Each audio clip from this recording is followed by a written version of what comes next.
A wizard is never late. Nor is he early. He arrives precisely when he means to. Here's a message of importance to millions of people who are continually pale and washed out, weak and run down. Doctors will tell you that these conditions are often caused by a deficiency of iron.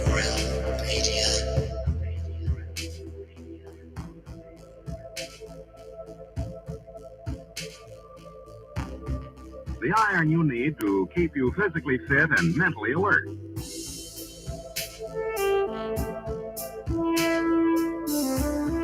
Medical studies show that 2 out of 3 women and many, many men lack the daily iron your body requires in a form your body can easily use and put to work.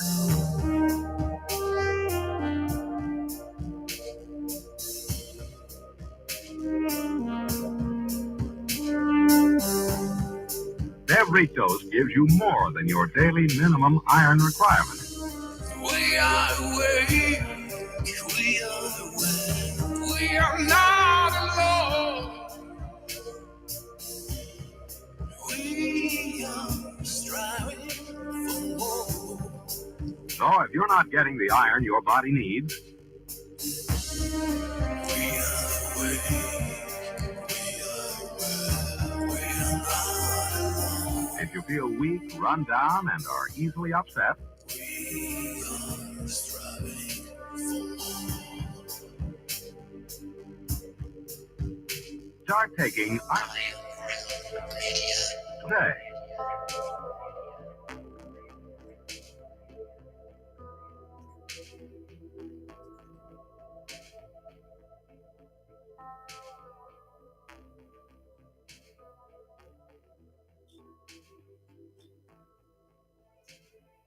I'm starting off fresh and I feel good. I look good. I smells good. I am good.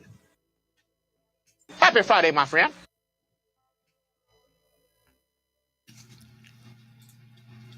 Thank God it's Friday. There we go. For some reason, just being just a tad wonky.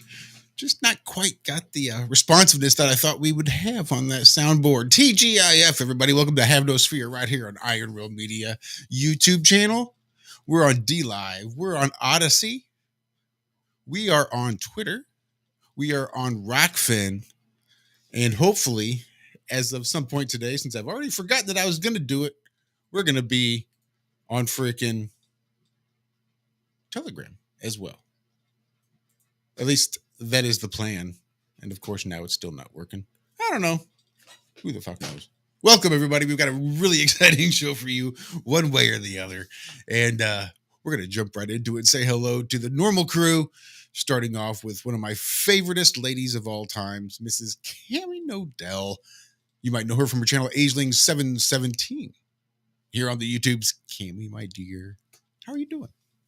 Oh, I'm doing good. How are you? Oh, that's not the way to do it. You take it right back. How are you doing, Josh? I am getting exactly what I deserve.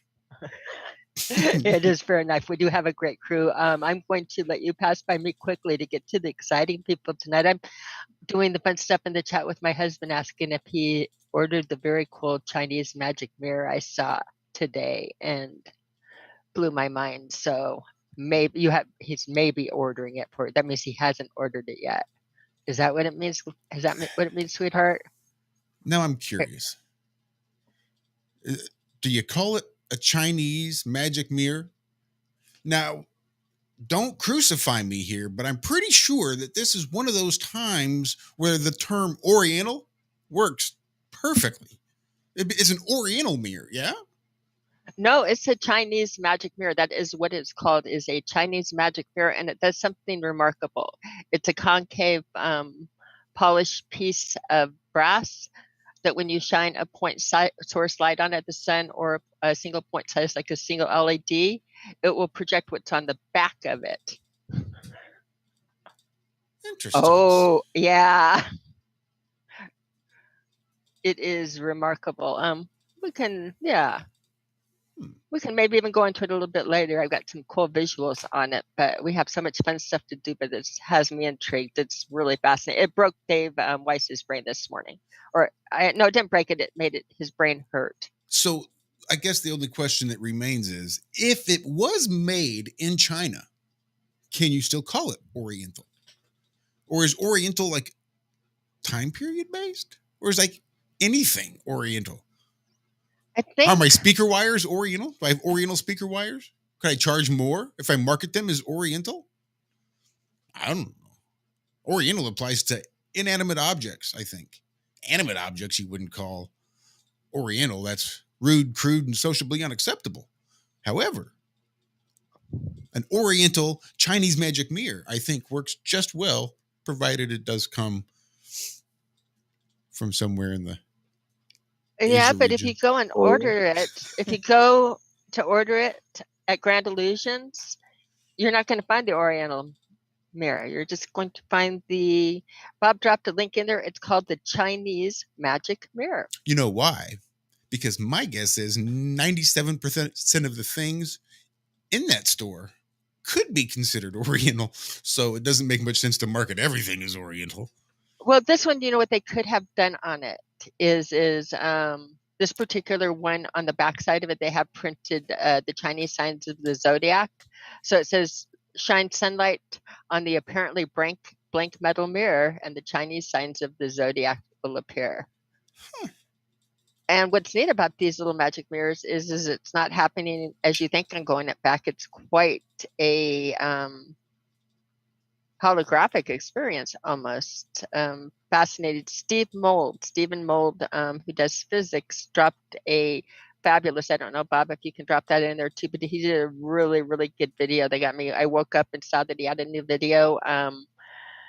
And that got me going today into Fascination Land. And this, again, is a good reason when you look at, anytime you're looking at the way our realm is described and how our skies are like a vault of wet molten looking glass or a rainbow bridge, any type of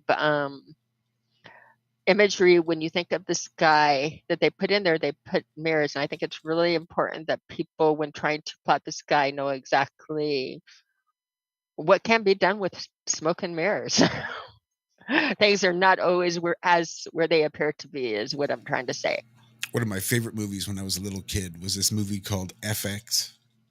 And it was all about this guy that did movie special effects and got himself, in this real tense Hell yeah. situation. Excellent movie. And he had to use his skills as a movie special effects artist to make it He's out an alive. Australian gentleman, actually. I think that's right. Brian. Oh, I used to know his name. Sorry. Brian Brown, yeah. That's right. famous Yeah, actor. Brian Brown. That's him. Yeah, he was badass in that movie, Love dude. that, He man. was awesome.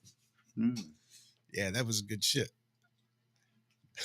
Shout out, Travis. You wouldn't get it. This is a dating stream. Anyway, we can move along. Yeah, let's move on, and I'll drop it into the chat, move I'm on, and just be wasting quiet for the time rest here. of it. But Chinese magic mirrors are very cool is the title of this video, and I just dropped it in the chat. This is great because our guests have been here multiple times, just never together here at the same time or anywhere else at the same time. So this will be a first once we finally get there. Let's say hello to Mr. Walter Johnson. He's got a channel here on YouTube, Flat Earth Head. Walter, how in the hell are you doing, sir? I'm good. I'm well rested. We had a great morning. I'm going to shut up because we've got hours of goodies. That's what to cover Kimmy said here. 10 minutes ago. So, see. But I'm good. I'm here. Thank you all. Great day. We had a great conversation before we went live. Again, poor Liz has to stay up till ungodly hours just to be able to hopefully stay awake long enough to get into the good stuff. And we were saying it all before I even went live because we were getting some introductions and stuff out of the way. And then one thing leads to another, and pretty soon we're doing a show, and I even hit the live button. So I had to stop it all, go live. And here we are, right back to where we started, just rambling around. That's me, more of a mad nomad, unlike the nomad. Mr. Zachary Zabala, you might know him from his channel here on YouTube. Good times for all. Zachary, how are you doing, sir? Hey, Josh. Hey, everybody. Yeah, really excited for tonight. I'm so glad that Campbell and Mike get to finally, meet and cross ideas, and it's just really cool to be a part of that. I think, yeah, honored to be here. So yeah, I'm ready. All right. Yeah. Because it seems like it's been a while. I was kind of scrolling through our older stuff, and it seemed like it had been a little bit of time since we'd had Campbell on. So if you guys aren't familiar, as if you even might be, Crawl out from under the rock. right? It's okay. You might want to check out a couple of channels, Autodidactic 2 and of course Autodidactic. By that name, I'm sure you recognize Campbell. Campbell, welcome back to Have No Sphere in the Iron Realm. It's always an absolute pleasure to have you here. You are just absolutely killing it out there with your live streams, with all the stuff you're putting out. Thank you so much for joining us tonight. Oh, thank you very much for having me. Thank you. And yes, thank you for all the kind words. Hello to everyone in chat. Glad to be here. And yeah, hello, Mike. It would be good to have a chat and sort of, sort of cross ideas and stuff. So looking forward to it. Yeah, me too. This is where we're going to get some of the real meat and potatoes, because we had Mike Stellium7 on the first time just not too long ago. It was like maybe a couple of months ago. And we had him on to talk about biogeology and all the cool stuff he's found. And that just didn't quite work out because we never can seem to stay too focused. And we ended up getting off into all kinds of other things from Mike's past and dredging up all sorts of history he wasn't necessarily particularly expecting to have to talk about. But then he came back just a couple of weeks ago, and we kind of started to scrape the surface, so to speak, on some of this biogeology and these hearthstones and some of the crazy stuff he's been doing.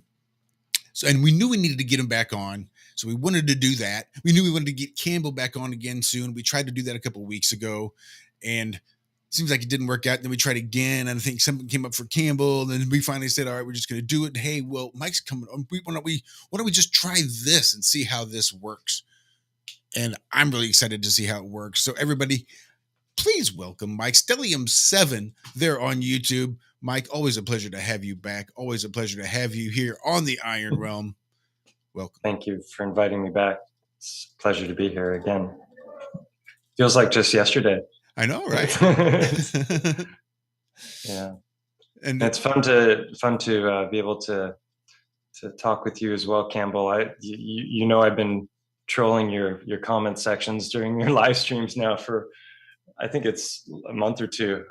Bunch of people on my channel are like, you should check out Autodidactic and what he's up to. You guys would connect well. But I had already seen things that you had done, in the past. And if I'm not mistaken, were you on Globebusters as well? Have you been on there?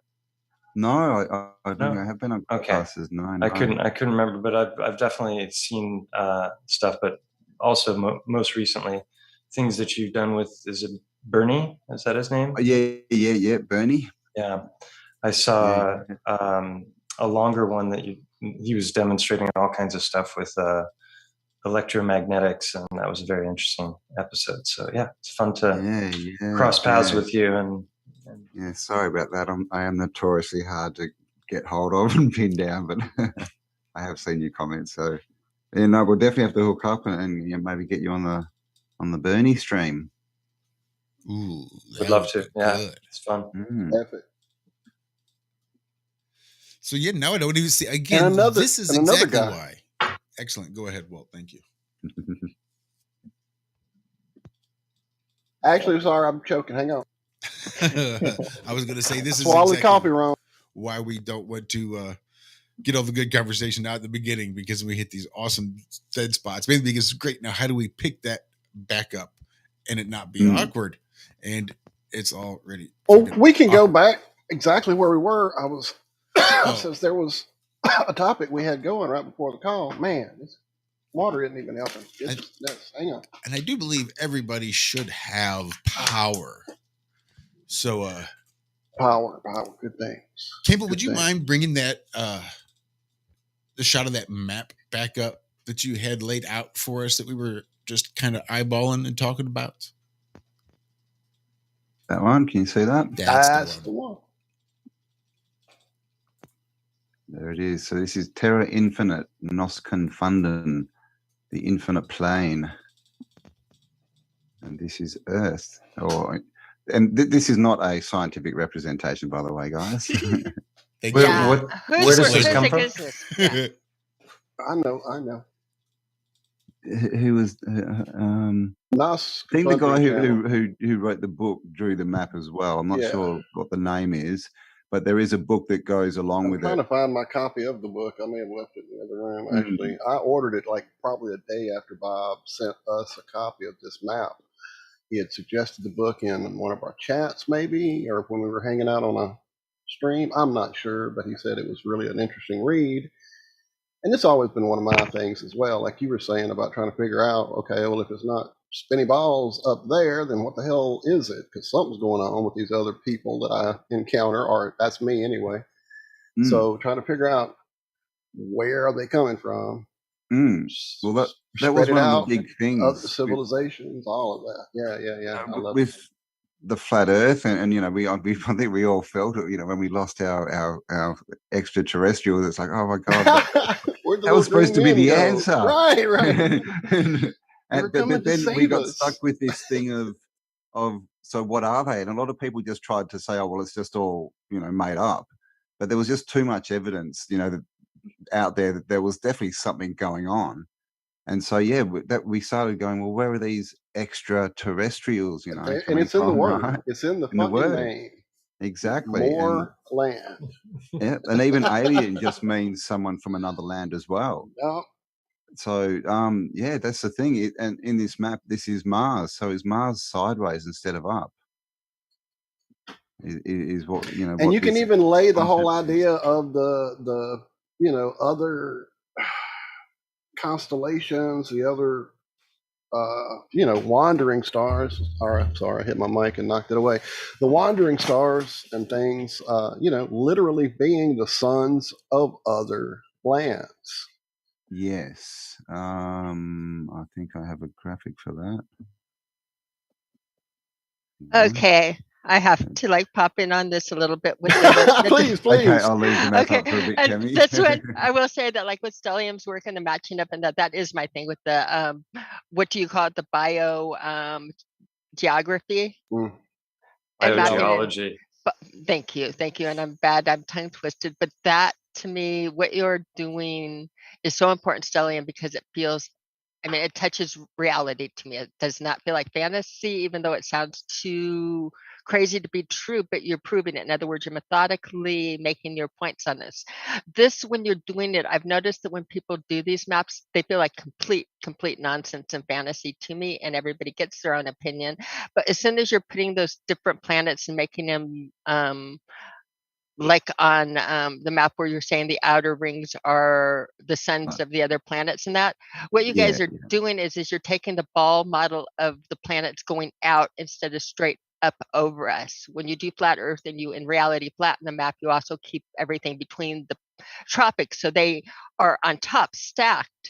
When they had to convert it to a ball, they made it that it was going out. That was part of the ball illusion. So to me, when you guys are doing this, you're taking and crisscrossing your models, which is really easy to do. It's not unlearning it. So when you're saying the old moon and this is where we see and we're out, you're mixing the heliocentric model that has them going out with the flat Earth model. But not necessarily. If you throw in the whole Martin Kinney thing. No, the Martin Kinney thing. No, the Martin Kinney thing did not correct it, because again, these stay between the tropics. When he made the Christmas tree, I mean, he did. He put them overhead during the Christmas time. That's where the Christmas tree comes from. The lights, all assembling in the tree of life. But they never ever go out there over. In other words, they're not in the helio model. Do you understand that they work themselves to an outward thing? So they would be further out.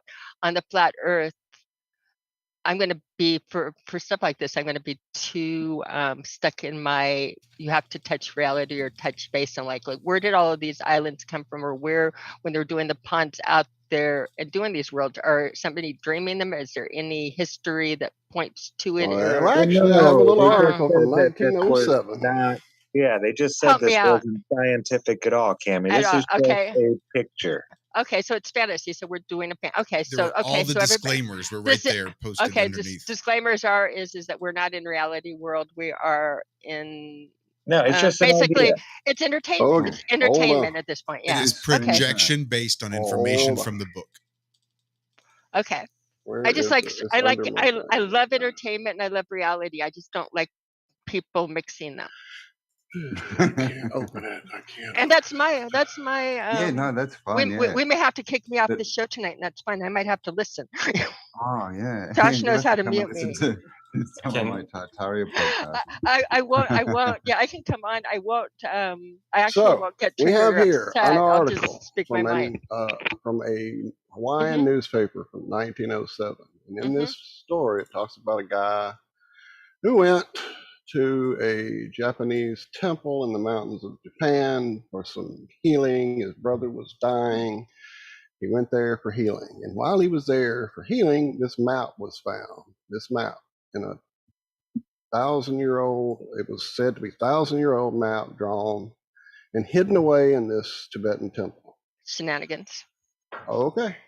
All right. And I don't will know why this has got you so tweaked, Cammy. My goodness. not tweaked. I just match up maps a lot, and it's one of the worst maps as far as if you look at the distance, like key things that we look at maps. I would call them what is your keystones or your things that you have to match up. Like for instance, Africa and South America are 2 hours away in time. People travel by boats, airplanes, and everything. It's a very quick jump and jaunt. Well, And the way, so like the seeing whole where point you're. of it isn't the exactity of I don't that think it's for part of the map. navigating It's from the one big set to part another. around it that we're focusing on. You know, all that stuff.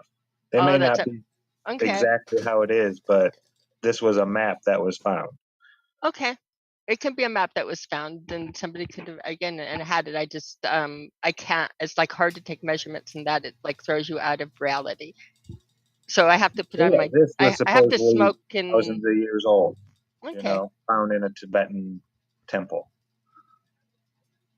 Have you got any thoughts on the tropics, Cammy, as far as the tropics that we've got are the wrong tropics, like Capricorn and Cancer? Tell me a context of it, of what you mean on it. So you know how we're going into the age of Aquarius at the moment, and the tropics are the horizontals from the cross. So if that makes sense. So every time you go through an age, the tropics should change. But we're using tropics from I think 6,000 years ago or something, age of Taurus or something like that. Are we? Yeah, that's the one that always threw Yes, the me. Tropic of Capricorn and Cancer. Mm. And even if they were correct, they should be changing right now because we're going through a change of age right now. So I was looking at different things. I have it on my screen. I was looking at magnetics. That's not in other words, I match up with physical realities, not, and putting the things, but I'm not matching. That's not. Well, now, Kimmy, you're matching up pieces of maps and stuff, right? Not like physical reality. You're not like saying, okay, I can prove this by the things around me and the places that I go and the physical around it. Let's all just go because this is our physical reality. You're saying, no, I'm working out. Yeah, no, I'm just like trying to. There's work Mars. Out. We're going. Sorry. Well, and that's sort of what I'm getting at, because if you were to write down everything that you understand about the magnetics and where the other poles are supposed to be and the other land that's going to naturally be inferred must be there, and then somebody else can pick it up and kind of lump all that information in with the stories of this map that was found and was posted in the newspaper and the projection that was based on information from a book, and just say, well, look, these are people's ideas of what they think might be happening.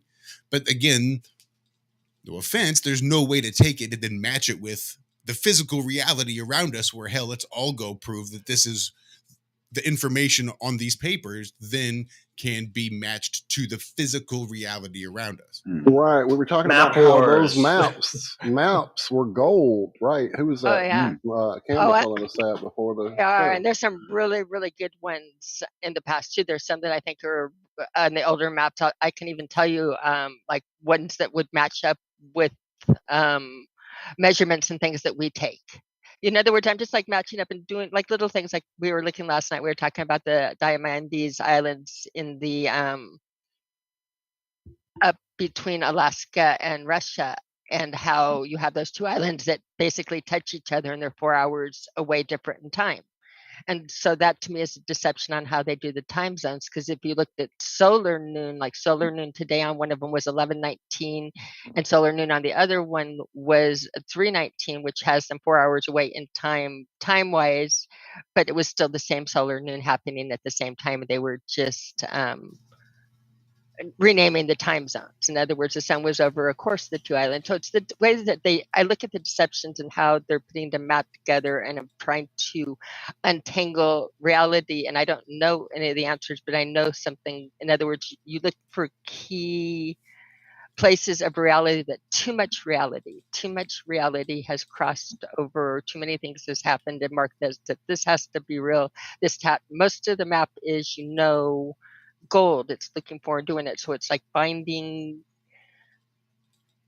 the good maps and finding the good information and separating the good from the bad based on things that exist in reality, because we travel them, we touch them, we do that. Not that things that are done too common, like that little pathway I talked about between South Africa, Right, absolutely. or Right. South America, and that there's been how many from the slave traders to anything. There's been too many well, were slave traders real? Do those boats really exist? There are actual African Americans who have doubts about that fact. I mean, all of this stuff is suspect. Everything is all of this stuff could be possibly fucking bullshit. But I agree. the idea is we're not alone here. Period. We've had Jerry on. This panel has to kind of sort of agree from what they've said. There's somebody else here around us, with us, and they're not fucking human. So where are they from?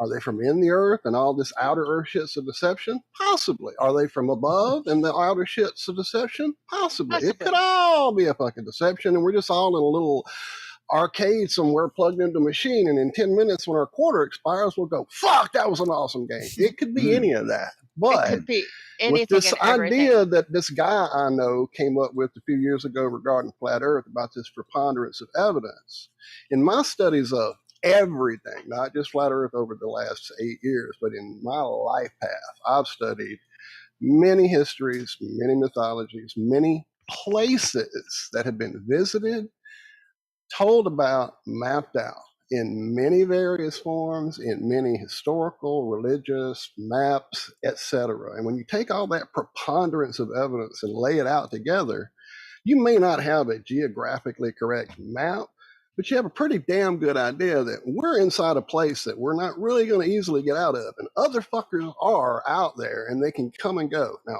where that out there is, up, down, dimensional shift, all of the above, it could be any and all of the above.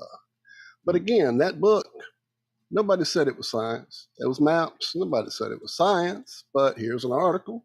Here's a map. Here's Martin Kinney's. Here's World Beyond the Poles, that Giovanni whoever guy book from the 50s that talked about this very thing, heading out beyond both poles, not just the southern ring, but heading out beyond the North Pole. Well, how the fuck do you do that? So I don't know. There's a lot of stuff. And I get excited and I get worked up too. So I'm gonna hush. We're all working with limited information, and we're all just trying to sort of speculate with whatever limited information we have, and trying to then fill in the gaps with what best information that we have, using our expertise to try to fill in those gaps. I just don't want to see you, Kimmy, discount anybody else because the information from which they're operating and the gaps that they have to fill in are so completely different, because their expertise is different than your expertise, and you just don't see that how those gaps are going to line up just yet. I don't want you to think that we would have to mute you. I mean, I still think you would be open to information just because it may not match perfectly with what you think to be true. That's all I'm saying. I can share a synchronicity if you're interested. Every time. Please. Yeah, so earlier today on my channel in the comment threads, I was actually not debating, but discussing this whole concept of maps with one of the subscribers, and he was calling David Weiss a shill because I posted just a little 2.5 or 3 come on, you met David? I got posted this last night. Yeah. Right. So it was a 2 or 3 minute video that I posted that was from David's podcasts, and he was talking about my work like 2 years ago, and I ran across it recently, and I posted it on the channel again. And it's just a funny clip, but because of that, now I've drawn this fire of people that are like, oh, he's a shill, and they're talking. And so I was, I'm just saying, as I understand it, all the maps models have problems, and nobody except those hiding the truth know what it is for sure. It's a great way to sow discord also. So you could put some fake maps out there that are kind of close to reality but don't match it exactly. And I don't know anybody who has a foolproof model that works. So getting hung up on the details of the map, because that was the thing I said. The app also bypasses the censorship algorithms, helps bring people together. If he's a shill, then there need to be more like him. Why get hung up on the unknown info and argue about details? So that was the synchronicity. I was actually having a discussion exactly about this, and then here I am seeing this map that I've seen it around a few times, but I have no idea where that comes from. The rings on just the Earth area, that's in alignment with Martin Kenny's ideas and this old map that we just saw from, what was it, 100 years ago, Japanese or something. So I don't know. I think it's like they're interesting, but so the app is a great way to get people to understand that there's a deeper level of knowledge to all this, and nobody has all the answers, and we're all looking for them. So like, can't we all just be friends and all get along? and so he says it's always about the details. For me, if you keep promoting the wrong map and it's wrong, you're a shill. Many times it has been pointed out to him. And I said, what map should he be promoting, in your opinion? Right. So is there he says there is no correct map as far as I know. So don't promote any. And it's like, well, you got to give people something to chew on that and, introduce them to other concepts besides like wedge or disk floating in space with other spheres all around it, which is just a mixing of the models, which is what mainstream algorithms want you to believe is what everyone is discussing, and nothing could be further from the truth than that. I agree. Like I do a podcast, Tartaria Australia, and we pretty much, the whole thing is, it's based on information we have, but we pretty much just go in and just project what could it be, and just throw ideas out there, and it's just it's, none of it's necessarily based on anything really, apart from our concepts. But when we do that, then we go back and then we listen to what we said, and we start researching, and we find all this stuff that sort of validates us. So you can use it that way as well. But the way I look at it is everything's just interesting, right? As soon as you start saying this is right and this is wrong, then you put yourself in a hole. So as long as everything's just interesting, and then as you go along, you'll get more bits and pieces of information that either make it more true or less true. And it's like getting those little downloads from the ether, those ideas that just pop into your head. You just throw them out there. I've had so many that didn't come to fruition. But yeah, of course. How's this? Sorry. I was just going to say as well, if this is a simulation, then could all these maps be some kind of bleed through from what is actually out there? Like, are we actually, if it's a simulation, is our boundary the dome or Antarctica? But in actual reality, is that what's bigger and out there? If you know what I mean. Yeah. Well, before Cami, I think, was trying to link what I've been doing a bit to that map, and I think where you were going with that, Cami, was this idea of a fractal aspect to reality, where there's this scalability where we're on one level and then the Titans were another, and then there's maybe a continental size of Titans, and that would be in alignment with what Roger Spur has been talking about for years with this 900-mile long dragon in the Sahara that's attacking a fish. Right. So And then there's another channel, I think it's called Niven, and he's looking at, another scale where like the continents or something. And I've seen people zoom out and it looks like, all of North America, and it all looks like a giant turtle, so that's in alignment with ancient mythologies, the earth being on the back of a turtle. So to me, it just all dovetails and it makes sense. So like you've got the I never can pronounce it, Goglevamste or something, his ideas of the Disney map. And then you've got Iwar Anan with the moon being the reverse, and you've got a little section of where we are that actually appears to map out pretty accurately. That's kind of interesting. But so all of these things, to me, they're ultimately speculation, but down here, is where it gets interesting, and that's what we can look at and really know about. I mean, this stuff is fun to speculate on too. Don't get me wrong. That dragon that was the first when I saw that video about the dragon in Africa. That's what first got me thinking about more land. Like that's when I was thinking, well, the only way that could be possible, if there's anything there, is there's got to be much bigger. We've got to be a small part of a much bigger area, right? Yeah, that was the first thing I thought when I came across that idea. I think I came across it maybe around the same time as Martin Kenny was putting out his first videos on the subjects that he was talking about, and then syncretism with Santos as well, when he started to kind of make the flip and realize the whole all is a tomb thing actually works really nicely with the ancient cosmology. So yeah, it's fascinating, and I feel like it, in a way, it all works. Have you seen the maps that look like animals?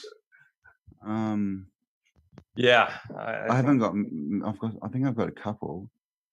You mean beyond the dodo bird? There's these old maps. I lost my whole hard drive like a few weeks ago. I haven't got it recovered yet, so I'm a bit low on pictures, but I'll show you. I've got two. Oh, that stinks, man. I know, right? I plugged it in and everything just disappeared one day. It was not nice. Oh. This one's a person. Right. Where's the next one? This one.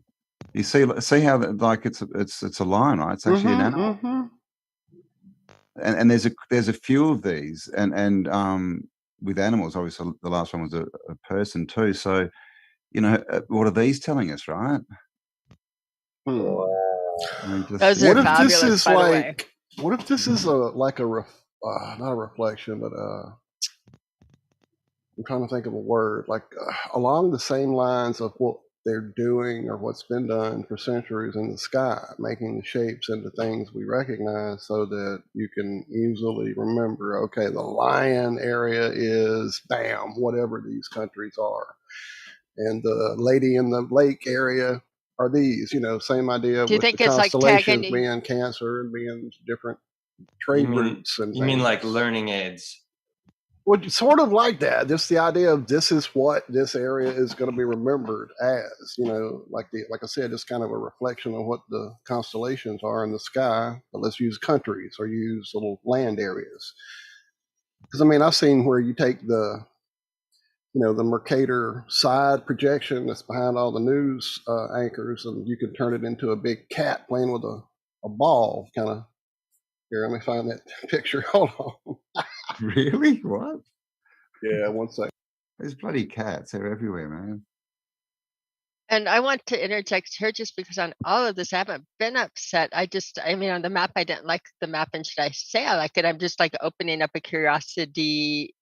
Actually have Cambell, I've heard nothing but glowing reviews of your work and everything you did. And like, this was not your map. It wasn't your map I was giving you. I didn't think I was picking on you at all. No. I thought I was having, we knew that. Cameron. So with the negatives, I didn't even, I just thought I was discussing it and throwing my opinion in on what works or doesn't as a different opinion. We all get perfect. We get our... So there's your cat world that you live in. You just think it's the squirrels, guys. Yeah, it's not the squirrels. It's the cats. I live with them. God, They rule that's this fucking scary. house. Does that mean Australia's about to be pushed off the? Yeah, you off guys the... are getting pushed off the edge of that disc in space. Yep. Antarctica's the trash can. That's why all the elite go There there. we go. There we go. Oh man. But definitely, as we all know with the map idea, nothing we see as a map that is presented as accurate. Nothing can be. No, I well, was I mean, watching Campbell, your show. It might have been the other day. You were talking about airships and the restrictions that were put on them in Europe. yeah, When you yeah. guys started digging into the law, That was fucked me up. bizarre, wasn't it? Fuck me up. There's Right. air traffic laws from the 1720s, man. Air traffic laws from the 1720s. Yeah, There were that's so nice. many that they had to have traffic laws for them. Yep. This isn't like balloonists, going off for a daily jaunt. This sounds like, you had traffic. Yeah, well, and then the explanation is they needed to do it because they didn't want, crowds gathering when a balloon was in the sky, because, but then that's just, it doesn't make sense because if there were no balloons in the sky, that would only happen, once a year or something. So they kind of tell you it was happening a lot because they had to police it, but then they go, oh no, but it didn't actually happen. It's just, it's like, come on, guys. So, I mean, the whole steampunk thing, where'd that come from? All this tech we get, we And they don't said you could know. only dock up. You had to be at 20 miles up. Or no, it was saying you could go 20 miles up, but to fly over the city or something like that. Yeah. It was, there was certain areas you could go in and certain that were restricted, but I think the main thing they were doing was just bringing in so that they could police the air and they could, get tabs on movement is what it is, right? Because the thing is with an airship, it's when you travel, they travel lower and slower, so you can see what's below you. So if we were all in airships instead of aeroplanes, then we'd have a much sort of better picture of the realm. Because literally they had windows and then you could open them and people would just stand there looking out, from this view. And then what happens, like one crashes, right? The first false flag blows up and then we're not allowed to have them. But how many plane crashes have there been? Yeah. That's what I was saying this morning on the show. It's just that was never brought up. How many car crashes, plane crashes, train, everything has crashed. Yeah. One dirigible goes down and it's time to just end it. Yeah, there was a reason for that. Yeah. Absolutely. I've seen a couple people are doing airship companies again. Yes, they are starting them up again. It's all, but the thing is, and this is what they do right now. It's all high tech. So now it's all, you need millions and millions of dollars. You can't just be a dude in a shed, which is how it all started. And they love to do that. And then they put all these safety specs and laws. So even if you could do it, they go, oh, well, it's not compliant. So if you take it out, we're going to arrest you and all this kind of crap. And it's just all how they guard it all.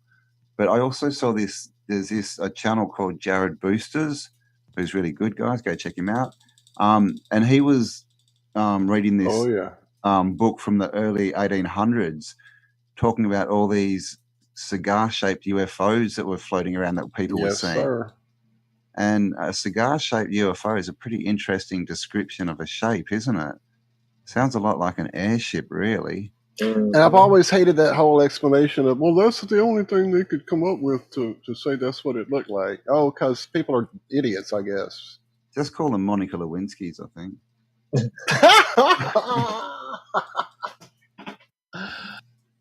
Sometimes but a there are cigar-shaped actual UFO is just a cigar-shaped UFO. Just that.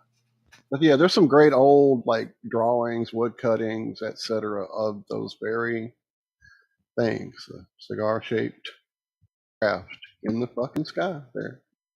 Glittering. Hey, Josh, I've tried every way I can to get your attention. Rock band, sir.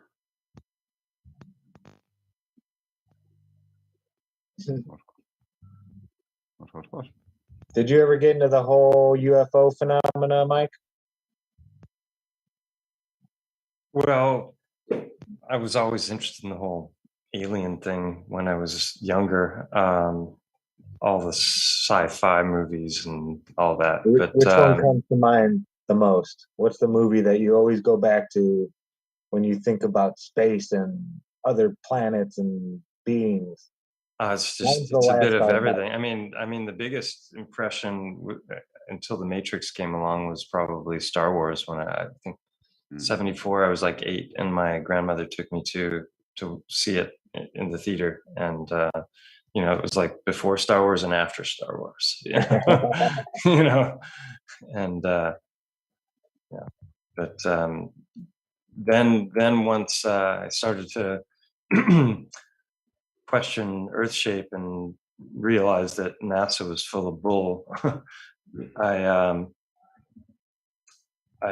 I just abandoned that. I thought it was all a psyop because I had also read William Cooper like 30 years ago, and he was talking about them prepping us with an alien hoax, you know, 3 decades ago. So I figured, okay, that makes perfect sense that you know, all of that would be just Hollywood illusion. So I threw it all out, and I just thought that's all fake. And then you know, as I started to ponder things more and more, I realized, well, no, there could be outer realms, there could be, you know, underground. There was already lots of stuff coming out, you know, that people were finding all these catacombs and different you know, videos were being made about all the stuff that's under the ground. Now we know the deeper you go, the more far out it gets, you know.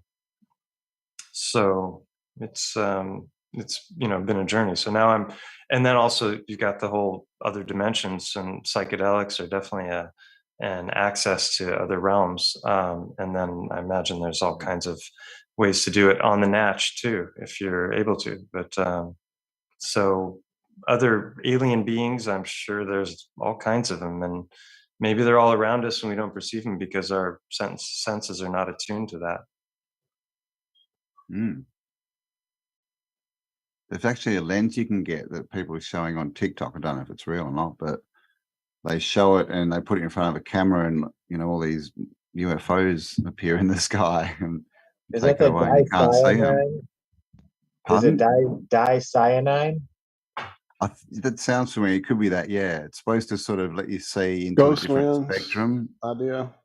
Yeah. Is that the Jaime Maussan, the Spanish or the Mexican researcher? Showing like 2 cameras side by side, and like, you know, I mean, he's no, this actually footage. It didn't look fake at all. They just had a piece of this, you know, perspex looking stuff, and they were putting it in front of the camera, just like that. Oh, really? I didn't know. Yeah. And then it was supposed to sort of, you know, change the light or whatever, and let you see sort of things that you can't normally see. But in Vietnam as well, they were doing it. They gave this troop, whatever they're called, red goggles, and they thought it would give them, you know, to help their night vision. And half of them ended up going crazy because they all started seeing demons. Yeah, I heard the officers weren't allowed to even put them on and look through them. They were ordered never to do that. They were giving them to the chopper gunners, and all of a sudden they said they just start shooting out the plane or the chopper head, and there's nothing there. Other choppers and stuff. Just, he said there's demons everywhere. Yeah, crazy story. Your vibe attracts your tribe. I think it was to where all night vision turned green after that. No more red night vision. I think that was it. It went from, it was in the far infrared spectrum. It was seeing too far into the infrared, and they've moved everything is now near infrared and then into our light spectrum. You don't really get anything beyond near infrared anymore. No, isn't it interesting? That's when you see the book, which is the edge of the spectrum, right? And then also that whole red mercury idea that could not be right. Vampire blood. That stuff's cool. It doesn't have a reflection in the mirror. Yeah, well, or is that just a clever trick that Josh figured out? You figured it out. Yeah, I'd have to play with that stuff before I believed any of that. Illusions are, you know, they've been doing it for a long time. It's pulling easy it. to do. Oh, Have you man. seen someone putting out videos on TikTok and they get on Google Earth over Antarctica and they go, look at this, and they zoom in and then they go to Street View and then you can just see they just cut it and put a Yeah, different video in and then edit. they're like showing like somewhere in Spain. They go, look at this, there's forests everywhere.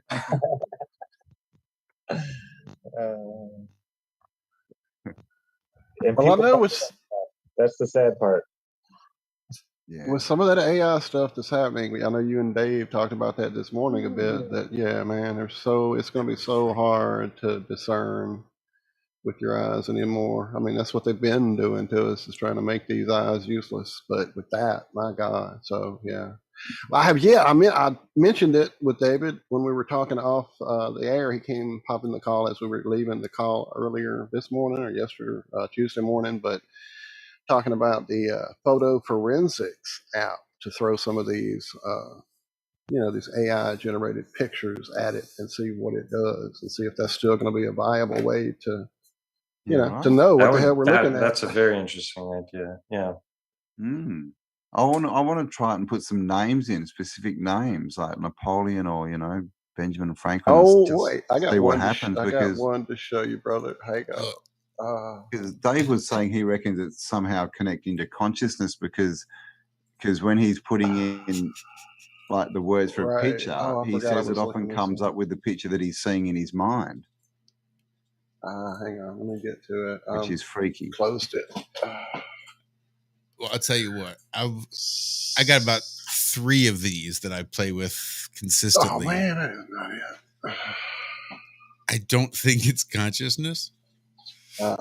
Just No. based on the algorithms and the different ways that it's run, I don't believe that it's connecting to a consciousness. You don't think it's reading Dave's brain, no? I'll say this much. That's how they. Yeah, this is how you do it. Okay, Ah. so you can put in on this one, this particular one. It's Night Cafe. It's free beta. You can get in. You just got to email them. If you put in a picture and an art style, you get something like what you see here. Okay. But if you text random shit, you get crazy stuff. Like one day, Josh and I, talking about his rabbit, talking about quantum and how he jumps around fast. Quantum bunny, and this is the image it gave me. Wow. Well, we had Jerry on a few times, and this was an awesome picture. But I, for chits and giggles, put the words "demon hunter" in and got this thing back. No image to generate it from. I just said, "Hey, what's a demon hunter look like?" And this is what it gave me. Yeah, it's pretty crazy. Sure, you typed hunter in? Oh, I did. Yeah. I've I done some did. really cool stuff with Yeah, Josh has got some crazy ones he's done with text prompts. Here, Tartarian. show him. Yeah, Tartarian. Show him. Hang on. I'll Is stop. it hunting demons or is it a demon A hunting? demon hunter, right? That's it. That's what it probably interpreted it as. Okay. But man, they're pretty crazy. They're pretty crazy. Yeah, I watched that stream with Dave. It was amazing, the artwork that was coming up. It's just like, whoa. Crazy. And the one picture they share, like, because it came up in my news feed on my Google Chrome. Yeah, that really gross. Yeah. Yeah, they kept showing me what they said it was the last human selfies. Yeah, There was a bunch of horrible scenes in the background, and like this human that was like just on the verge of dying, like face falling off, all kinds of crazy ones. It was weird. Horrible. Those are the ones they share. There's all these gorgeous ones you can create, but let's show them this. And there's so many different variables that it's really hard to. So is it all algorithms? How does it do it so complexly, and how does it understand that the sky is up and other things are down and that cities go the right way? There's so, like you said, there's so many complexities that we take for granted. Paint a picture, but I mean, when you think about that, I mean, there's so much information behind that. Like, how does it do it? I mean, I'm not a computer guy, but obviously, so Midjourney is the one that everybody's been freaking out over lately, and it does some pretty good work. I am such a absolute anti-fan of Discord. I hate Discord so much that because I have to use Discord to make the AI images, I've done it a couple times and just said, this is dumb. I could probably go through and watch videos and learn how to do it. It would be all right, but it's fucking Discord, so I don't. You can't just do it on a website. You have to do it on Discord.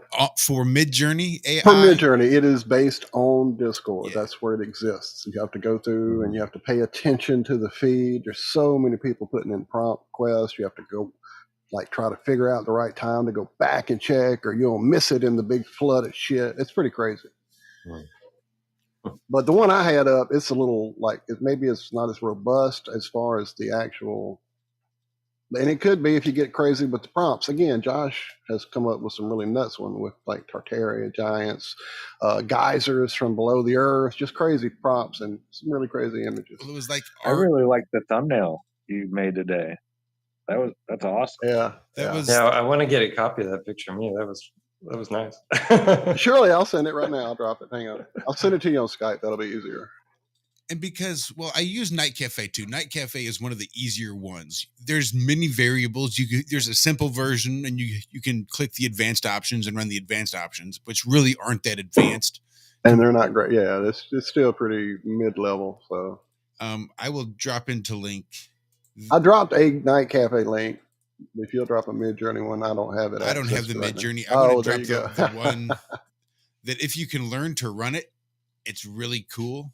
And it can produce some pretty fun stuff, but it gets a little crazy, a little bit complicated, but it's still a lot of fun. Night Cafe I found to be the easiest, that produces the best results, whereupon you can actually choose which format that you want it to create in. So if you're creating it in 16:9, it's going to generally get real close to hitting thumbnail size every time. And there's not a whole lot of other ones you can really do that with. They'll limit it to small square boxes. But they've got AI out there that will enhance it. It'll enhance it from this little 512 nothing to a full high def, 3,000 by 3,000. Yeah, David's hanging it on his wall now. And that's where the trick comes. If you can learn how to start combining these that way, absolutely, it gets really cool. Every one of these paintings appears to be really a 3D painting, because as Dave was showing, it gives you 4 options, and they're zoomed in from a different angle. So it's not just 2-dimensional. It's creating a little world, and then it's giving you a 2D snapshot of it. If you have a favorite artist, you can upload their whatever particular style that they do that you like into your palette. When you're trying to transfer one of your pictures and you want to create it into the style of Starry Night or whatever it is. And it'll do a style. I don't think they have an MC Escher style to turn it into. Well, you can upload all these MC Escher paintings and it creates the style from which to draw from.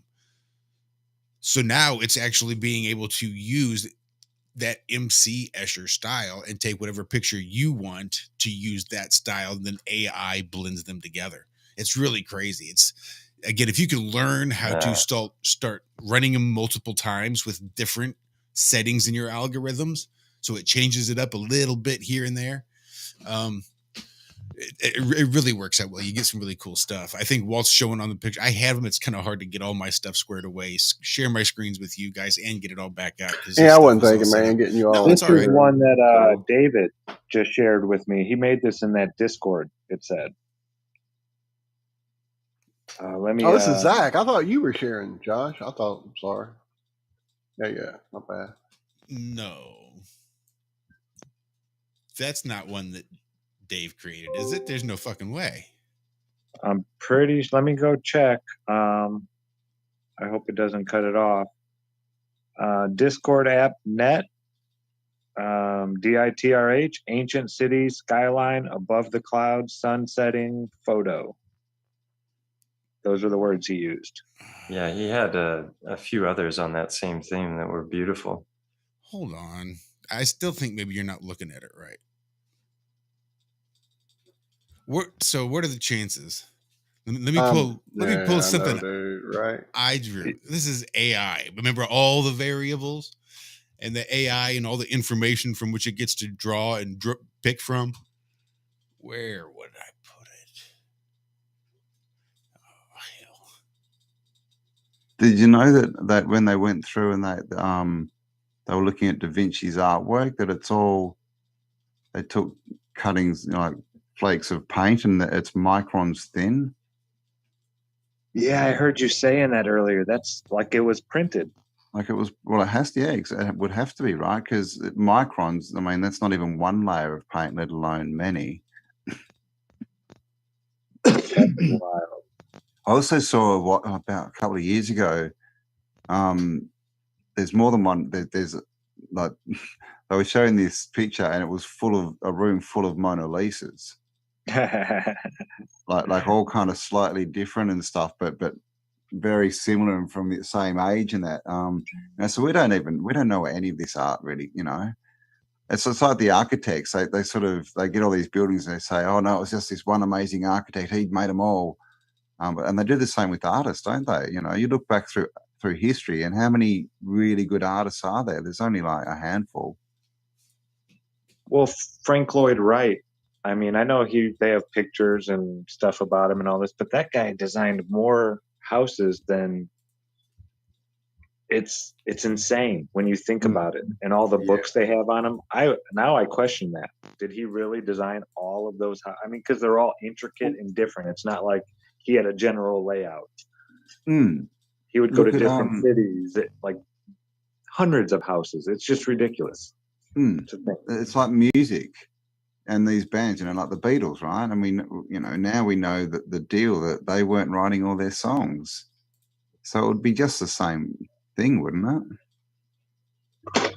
Yeah, perhaps they weren't even playing their instruments, according to a drummer or to not spoken to, but heard things from.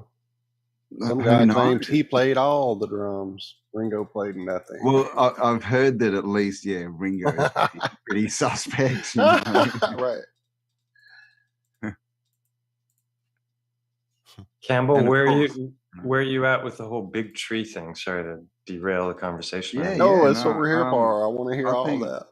I think it looks like we've got evidence, you know, that there were, giant trees, and you also go back into the books and they talk about it, you know, sort of, what are they called? Uncanon Bible books, Book of Enoch and that talk about giant trees, crystalline trees cut down by the fallen angels. And that kind of also would coincide. Titans as well. Titans, yeah, and that would coincide with changing the atmosphere. You know, obviously, completely change the atmosphere, not as much CO2. They tell us everything was bigger in the past, right? They just sort of forget to tell us about humans, and they say, well, reptiles, we'll just call them dinosaurs, but they tell us, you know, dragonflies, 2-meter wingspan, you know, massive everything. So they do tell us. So yeah, I think, definitely. I think there's this weird thing going on at the moment, and you've probably seen it, where some people are saying, well, giant trees existed, therefore every single mountain's a giant tree, or no, you know, there was a plasma event, so therefore every single mountain is a melted building, or or you know, there were titans, so every single mountain is a titan. Yeah, and I think anytime you say anything is all of something, you've like lost me. I got to move on and get it a different angle. Yeah, absolutism. Yeah, there you go. Thank you. Exactly. Absolutely. Now, what picture is that, Josh? That's the one I did today. Get out of here. You're a good painter, man. How long that one take? Yeah, he don't fuck around. No, jeez. So for some reason, it doesn't want to. I don't know. Let me see if I can't do this. It's going to be really hard. So they're actually scrolling through. I picked 4 of them that I did through these little AI things today that revolved around looking down on giants, or something to that effect. Talking about different perspectives, yeah. I was trying to combine the airships and stone giants and like biogeology, and trying to get it all together. So when I saw like mountains with the cell shapes and the stuff like that you're saying Dave did today, that really struck me as odd because I was 99% sure that's the one I did just done. But maybe But there's no way I can come and grab it from your computer. Did you share it? Yeah, I shared it in Skype. Oh, then maybe that's one. I don't know. It said DITRH on there. That's so weird. That is weird. I don't know. You know, And then it Dave, gave he's everywhere, total mate. different descriptions. I mean, it says right what he put in there. Just Wow, another yeah. question that I've got, Mike. All the stones, right? These heart stones, what organ stones? Is that what you call them? How do they get out of the bodies? Yeah, that was a conundrum for me for a while. A lot of people were like, you know, was there some kind of a massive ritual and the organs were removed? And that made no sense. And I was also finding them across all scale. So from really tiny on up, the same pattern reoccurring. So clearly they weren't like removing the organs from little birds and rats or, you know, smaller animals. So I was like, oh, it doesn't make sense to me, but somehow the body is being destroyed. And initially I didn't understand how that could come about. And it was in the course of talking to a friend of mine, Nathan, that the penny dropped for me. And I call it boiled egg theory. So basically, if you boil an egg, you know, initially, if you crack open the shell, it's going to be liquid inside. And if you boil it for 6 to 10 minutes, depending on the heat and how long you boil it for, it gets harder and harder and harder. And so I thought, well, maybe something like that is happening with these organs, that you know, if there's intense heat involved, then maybe that's something that, you know, could be bringing this about in some way, possibly electricity. I was looking into all kinds of different things with regards to petrification. There's an example of a high tension wire hitting trees and petrifying not just the trunk, but the root structure as well.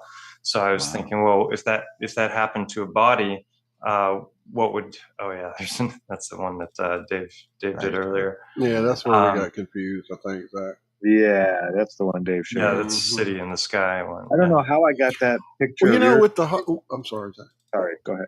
With the heart thing and the idea that, you know, as soon as you introduced this on our show, Mike, it blew my brain because I looked down on my desk and there's a heartstone.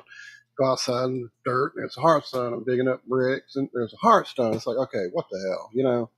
And so, what the hell? Now we go back to the heart and how, you know, that guy, I can't remember his name, the doctor who unraveled it. Okay, broke my brain. Then it's a wasp. Yeah. Are you familiar with that, Cambell? The heart being a band, myocardio-ventricular band. Have you heard of that? Band? Like instead of a bunch of chambers, like we were told in school, it's literally a huge, long muscle wrapped around itself into a Mobius strip. And that's the other part that broke my fucking brain. This is easier to show than just show it to him real quick. It's a few seconds, dude. It's worth it. It's worth it because I think this speaks a lot to how these hearts are still everywhere. And then you talk about during the cremation of someone's pet, the heart was left, and that's been mentioned in warriors being burned on pyres, that all that was left is the heart. Morticians talk about in cremation, the heart is freaking almost impossible to burn away. So it is such a crazy thing, a muscle we can't even understand. So this is looking from the top down. He's got his finger in the aorta and the vena cava, and then this is a space that's created because the fibers are starting to pull apart. And this is from the side. And these these lines here, you can see these fibers, but this is a suture line. And so this medical doctor discovered that if he boiled the hearts and he carefully removed the outer fat, that he could actually start to unravel them just using his fingers. And it opens up into, that's the doctor. I don't have, it opens up into what is known as the myocardial ventricular band. And this is it here, you can see. And he dissected thousands of hearts before he was able to figure this out. And it's incredibly fascinating. But the the heart itself, this is a little gruesome, but the heart, if you think about the fat that it's in, and then this chamber that the heart sits in, lungs have been removed from this picture. That is also a very thick layer of fat. So if you think of the organs floating in here, this is an outer layer of fat, and then the heart itself has what's known as the pericardium, which is this outer fascial layer and fatty, and it's the thickest of all the organs. So, like Josh, I think it was Josh that was saying before, morticians find that the heart is the part that survives the most when it's burned. And let's see, the heart is the densest muscle. This is a comment on my channel. That's why it's so prolific. Even with a cremated body, the only thing that isn't gone isn't ash, is the heart. And then I had another guy comment on my channel who had created a pyre for his deceased dog, his companion. And this thing burned for like 36 hours, and the only thing that was left at the end was the heart, and it was sitting there. He washed away the ashes, and the heart was remaining. So these are all things that I found out after the boiled egg theory was that somehow the outer portions of the body were being destroyed while the organs were hardening, and then because they hardened enough, they remained after the fact. And then maybe there was some kind of mineral exchange that happened after the fact that completed them as a rock, or maybe whatever the event was, as it's destroying the outer portions of the body, that was enough to, let me change the picture because that's kind of gross. So this was the initial rock that got me on the subject. Before you get too far into it, Mike, yeah, do you have that video of what an organ looks like with no blood left in it? Yeah, where do I have that? Let's see. I knew that was you. That blew my mind. That just blew my mind. So yeah, Do you so find that other was organs or another. just hearts? There's been a bunch of puzzling things that I haven't been able to answer, but I haven't thrown out the empirical evidence just because I didn't know why the empirical evidence was there, and that was definitely true when it came to these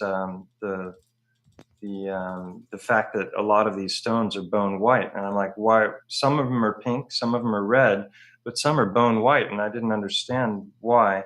And now I'm trying to find that video, which I thought I had here, and I don't. I'm sorry. That's do you all just right. find hearts, Oh, here it Mike, is. or Here do it you is. find livers and other organs as well? No, I find them. I find all the organs, but the problem is that the other organs they're not so descript, and the heart is the hardiest of them, and it's the in my opinion, it's the most likely to. Do you hear the sound when I play this? No. Do you hear the sound there? No. Did you check the box to say share system sound? Or do I have to stop sharing and then reshare? Yeah, Yes. stop share, and before you Oh. reshare, there should be some boxes to the bottom left of the share screen when you first hit share, and it'll be audio sound, and optimize, right? Got it. Okay. This was pretty cool because I can't remember where I came across this, but this concept of decellularization, I didn't know it existed until. And so the beauty of perfusion decellularization is we start with all that architecture intact, and more importantly, that all the blood vessels, all the vasculature. Sorry, I skipped the beginning, but basically they're growing organs now, and so they're somehow creating a matrix. I don't know if they're using stem cells or what, and then they're growing these, and but the blood isn't there, obviously, so just watch. Is still intact. So when we introduce cells back into that organ, they will already have a natural supply and be able to be fed with, oxygen and nutrients, and we don't have to worry about trying to establish that supply and be able to be fed with, oxygen and nutrients, and we don't have to worry about trying to establish supply. Yeah, so it's bone white when the blood is removed. Is that because it's just cartilage? Is that, or it's well, the heart doesn't have cartilage, but it's fascia. If you think about fascia, you've got the pericardium, which is the fatty outer sac, which is like fascia, but it's very thick. And then let me show you. That's bizarre. So the heart's The hearts Most can be of you are quite bone right. white, right? So Okay. this is that suture line. That's the interventricular sulcus where the heart fibers meet. Because it's all wound up in a ball, basically. Yeah, so they were always dissecting Uh-huh. it in different ways, and it took this guy, to discover the And- truth about the actual structure, and it's that was just the very beginning of his There it is. The his wrap. discoveries. So this We were is talking looking. Oh, This I'm is sorry, looking Mike. at the bottom. That's okay. Go ahead. Well, this morning we were talking about this very idea of this strange wrapping of this muscle, creating that double vortex, reversing one way and the other for the blood flow, and applying that to wrapping of wires to create different types of electromagnetic things. Anyway, I'm sidetracking you guys, but there, when I saw that image, there it is. There's the different directional wrap, and that toroidal field that it creates, and that freaking Mobius strip. It's mind blowing. So the way this guy came across this and started to understand it was he was studying cardiology at the University of Salamanca here in Spain, and he had a problem with this whole idea that the little heart here is pumping blood to 60,000 miles of blood vessels, because this is fractal in nature, so it's breaking down to smaller and smaller and smaller blood vessels, and so how is it pushing this highly viscous blood through ever narrowing tubes with resistance, and just on a little pump it's getting blood to every cell in the body, and then it's not, in the mainstream model it's just relaxing, and then the veins are returning the blood to the heart, and walking helps a bit because the veins also have valves in them that keep the blood from going backwards, but what do you do if you're seated and you're in a wheelchair all the time? You're never walking, so the blood is somehow getting back to the heart. And he just had a real problem with this whole idea that it was a pump, and so that was what led him on that journey. And in the course of dissecting thousands of hearts over many years, he finally figured out how to unravel them. And it's a fascinating story. That's just bizarre. Oh, I was going to pull up here. I'll get you the videos. Where's it? This is so fascinating because the way it's vortexing, and that also takes you back years and years ago to Dan Winter's work. That's now finally, he was a little bit ahead of his time with the vortex, and him thinking that it could not be a pump too. Again, this was tying some really old work right in here.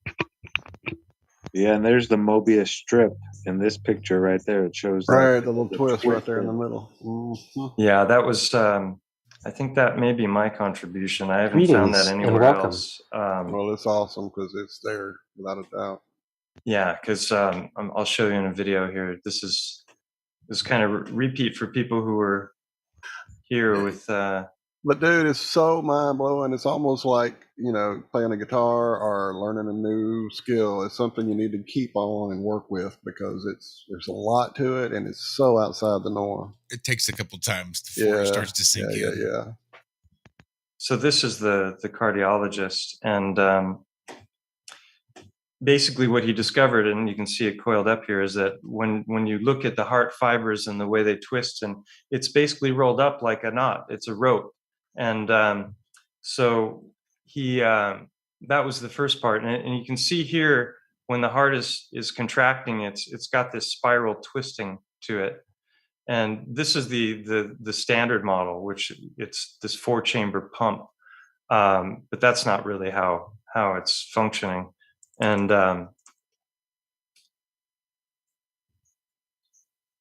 he not only figured out the anatomy, but he also figured out that it was actually pumping in this spiral fashion. There you can see, you can get a taste of why it would, because here you can see this is a cross section looking down. You can see there's a spiral to the fibers, and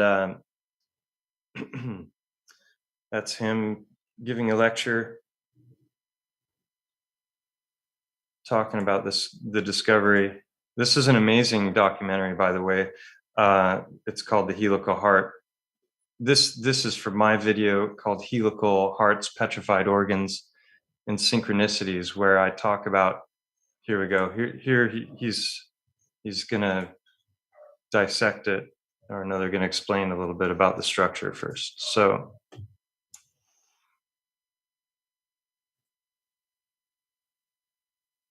now that is a real human heart, correct? I'm not sure if it's human. This might be cow. It might be pig. So basically, he's able to dissect it, you know, just bluntly. Yeah, there's three chamber hearts also, but mammals are 4 chambers. And so here, as he opens it, this last little bit here, you'll see there's the loop. There's a little half twist there, right in the very center of it. There, he untwisted it. So if you take you know how a Mobius strip works, Campbell. If you have just a flat piece of paper and you loop it around, you have a loop. But if you give it a half twist, you end up with a one-sided 3-dimensional object. You just made infinity. That's what you did, right? Here, I'll show you in this. See Fibonacci in there? Sorry. Yeah, that's exactly what I was thinking, Zach, when they were looking down on that one muscle that looked like a hurricane or a quote-unquote galaxy or a ear of cauliflower or whatever. The Mobius strip. Roger Spur was in my comment section today, and he was asking, "Are you a flat earther?" Oh shit! Be careful. You'll lose Roger forever. I may have. I lost Roger a long time. A long time ago. I feel you. I love Roger though. He's something else, man. He's getting it done. But why did I bring that up? Because just the energy, the vortex, the way it makes that blood pump. Oh yeah, at once. What the hell? I actually have the comments here. What was it? Hold on, let me just pull them up. We can read them here.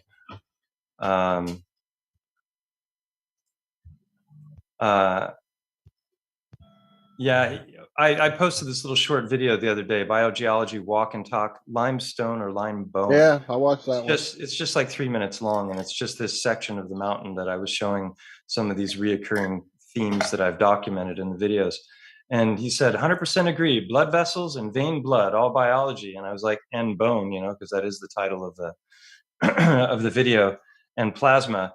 And then he says, bones do not do well in hot, salty waters. Bones turn to stones of all types, depending on local chemistry. And I said, well, perhaps true regarding smaller creatures, but this is an example of Titan bone, in my opinion.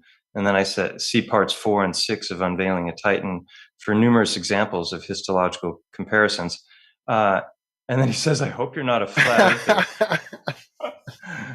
It's like, glad you asked. Mostly I identify as a toroid earther, and my pronouns are just kidding. That's awesome.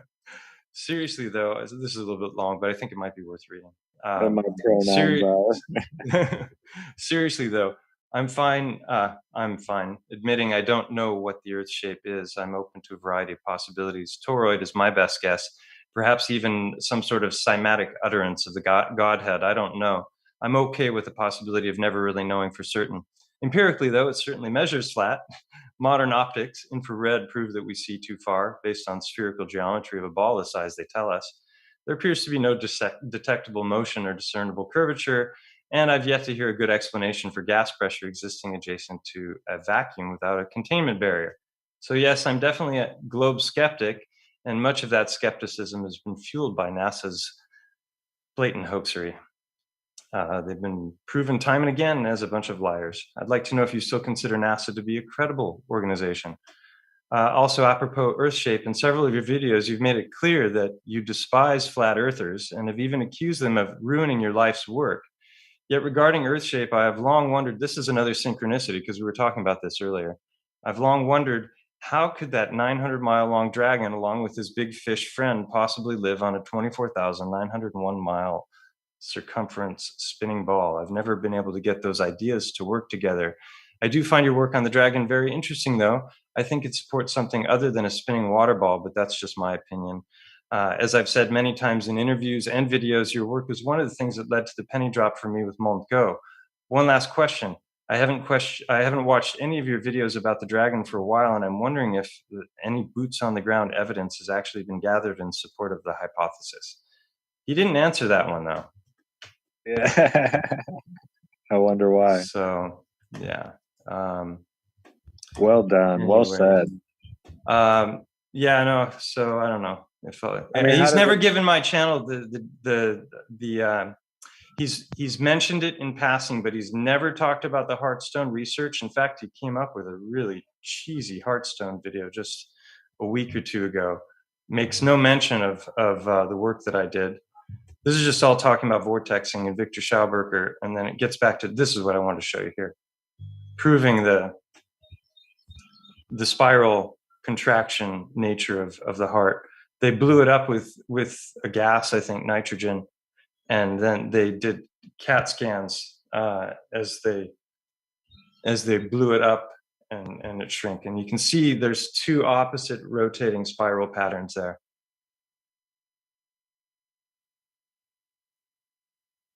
Campbell froze. You still there? Oh no, he's just still. I am. Am I here? Yeah.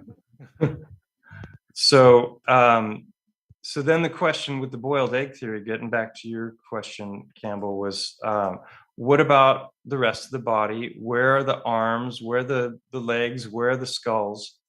And this conversation I was having with my friend Nathan was when, I told him about boiled egg theory, and then he asked me, "Hey, have you ever made bone broth?" And I hadn't ever done that, and because I'm a vegetarian, I have been my whole life. And he told me that basically when you cook bone in crock pots, that within a few hours it turns to sponge, and then if you keep going, it turns to a gel. So this was another form of imaging that they did, and it's hard to tell in this video, but basically what they can see is that there's a spiraling vortex of the blood flow. So that was another confirmation of what he was hypothesizing, but they proved it beyond a shadow of doubt with positronic emission, which is here. So, I mean, it's just when you see these pictures of where is it? Stuff like this, or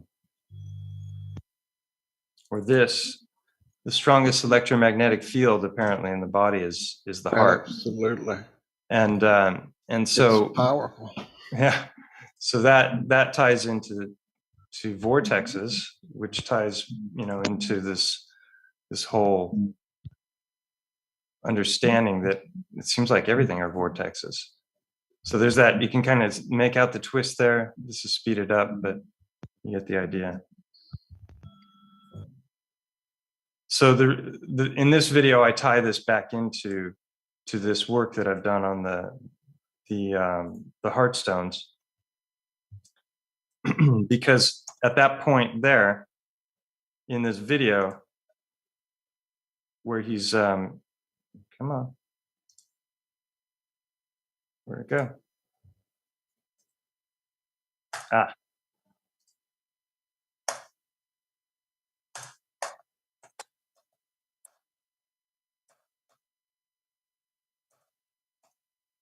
There.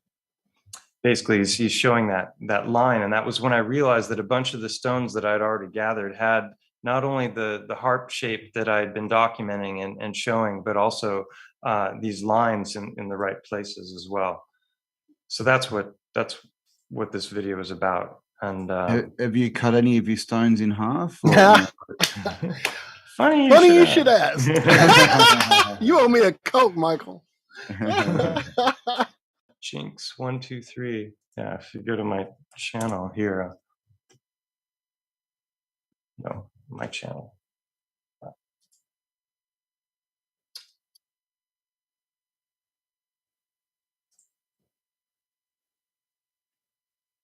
No, that's not what I want to do.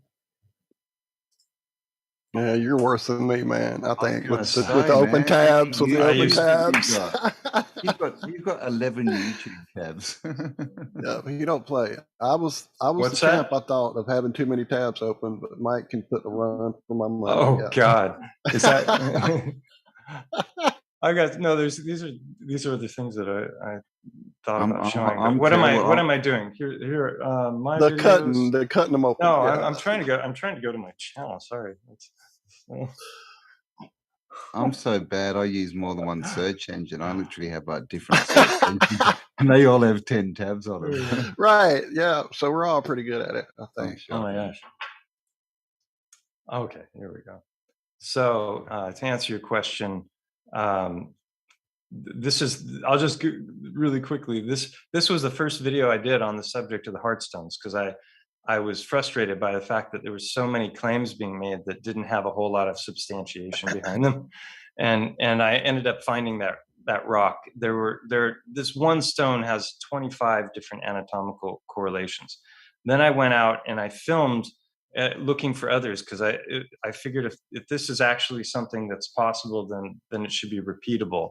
Then I started finding a bunch of them. Then I did this video called Petrified Organs, Giants' Hearts, and How to Spot Them, because I was finding them on all different scales. And this is with a lot of anatomical specificity, many of these stones. Then I went back out and went in and live in the river bottom, found a number of these stones and broke them open. And that's when it gets really, really far out, because some of them are basically bloody inside. Oh. You can see the remains of chambers. I believe that's the papillary muscle there. It's not showing that. Here's another one. So they're totally bone white on the outside until you break some of them open, and then they've got chambers. And in that first video that I did, where the Broken Hearts Telltale ones, you can see a lot of that. Oh no, this in the first video I did, you can see these different features. This is the one I was showing you with Guasp's work. Then I went out live and gathered like 15 of them in the course of 10 minutes, and line them all up. And then after the fact, as I was editing the video, there's a whole bunch of other ones that I didn't spot that were pointing in different directions, so I point those out. So it almost becomes like ridiculous when you really look down and start looking for them. It's like, well, they can't really come on, Mike. They can't be everywhere. And why wouldn't they? Are here in Louisiana. I know that. Of course they would. I mean, I'm not sure I necessarily am convinced that the heart doesn't get burned up in an incinerator. I would think that it would still get burned up at the temperatures when you're using it to incinerate a body. I mean, that's sort of the temperature you need it at to make sure that goes. You do get teeth and bone chips and stuff, I think, but for the most part, all the fleshy stuff. I don't know that it's just heat. It might be electromagnetic in nature. Right. I do believe plasma. It's I was reading articles on plasma vitrification and plasma petrification earlier. That these are these sulcus lines. The most specific of the features is that I've found is this one, which is in a number of them, where because of that spiral vortexing twisting, as you look at them from the bottom, you can see in the stones that a number of them are twisting just like that. It looks like a propeller. So I think the outer portions of the body are being destroyed, as are the bones and the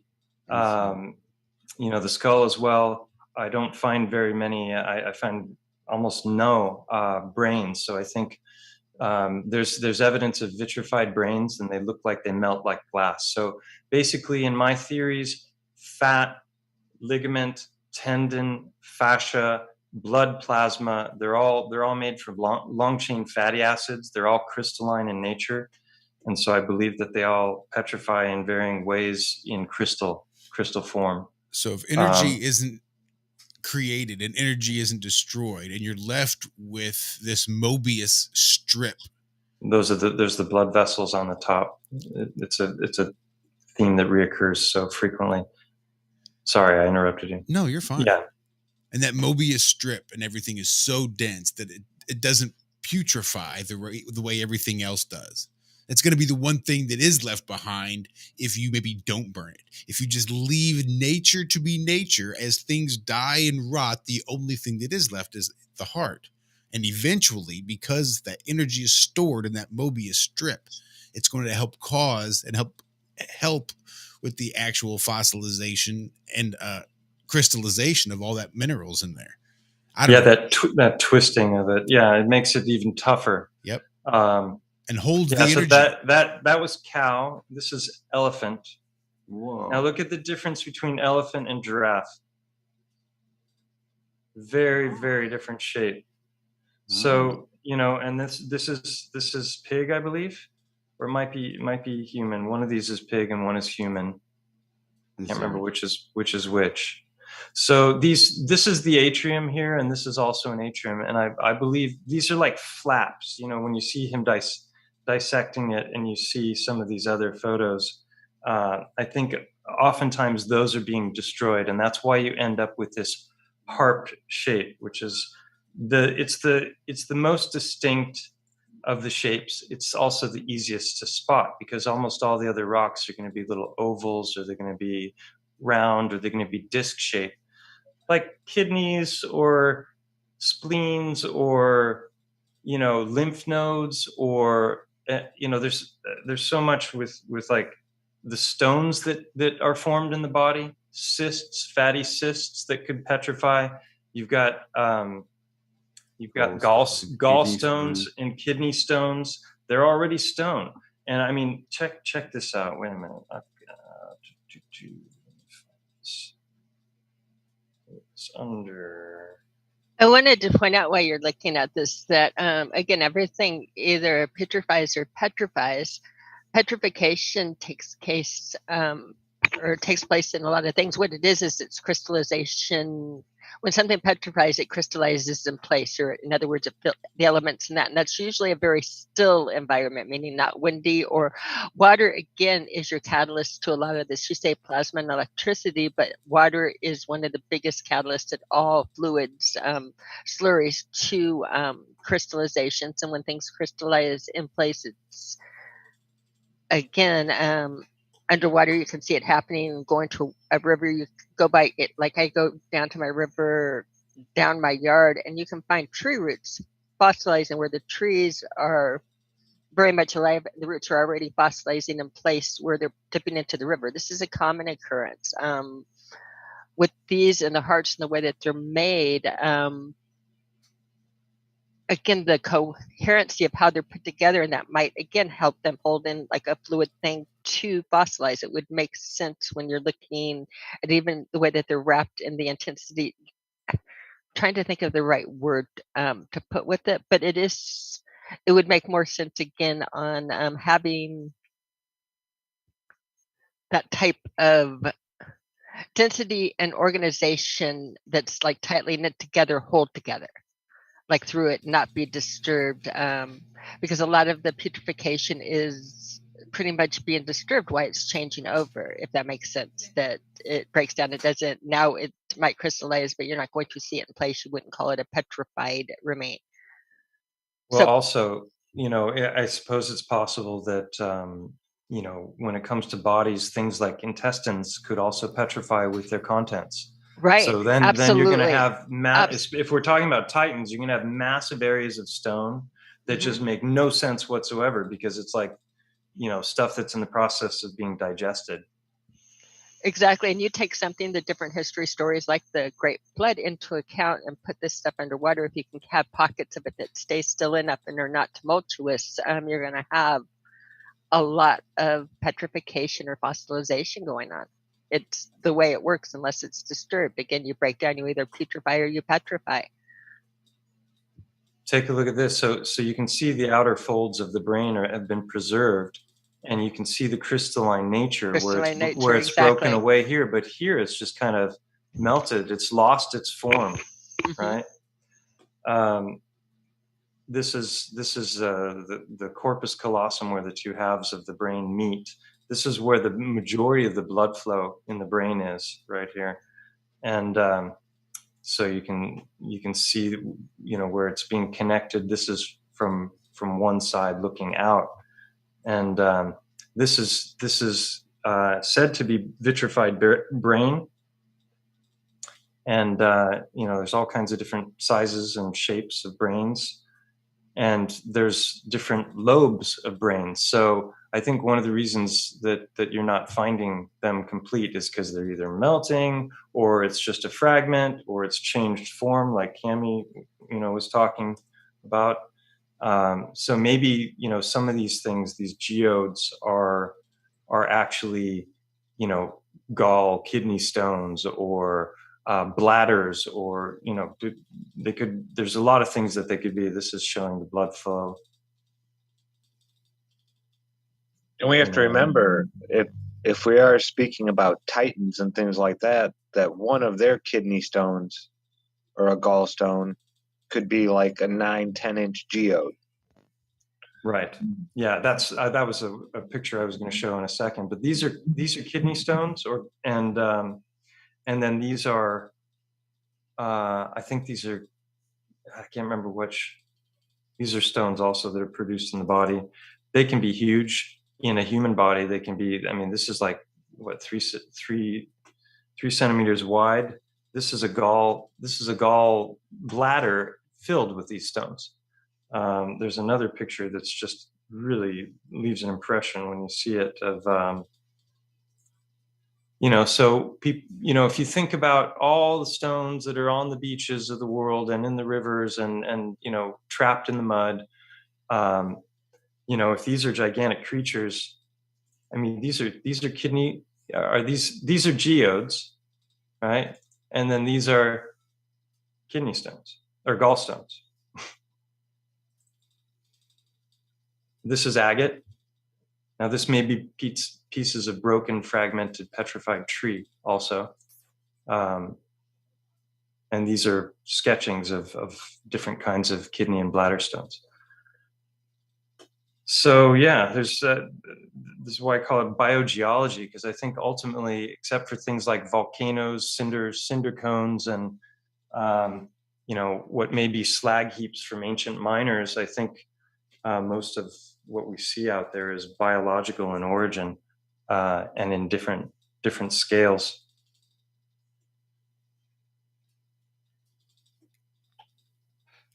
That's just amazing. And then you think about all the different types of animals and what their organs, they have somewhat different shapes. So yeah, I think Cami shared this with me. This is a bloodwood tree. Whoa. Imagine that petrified. What kind of material are you going to get?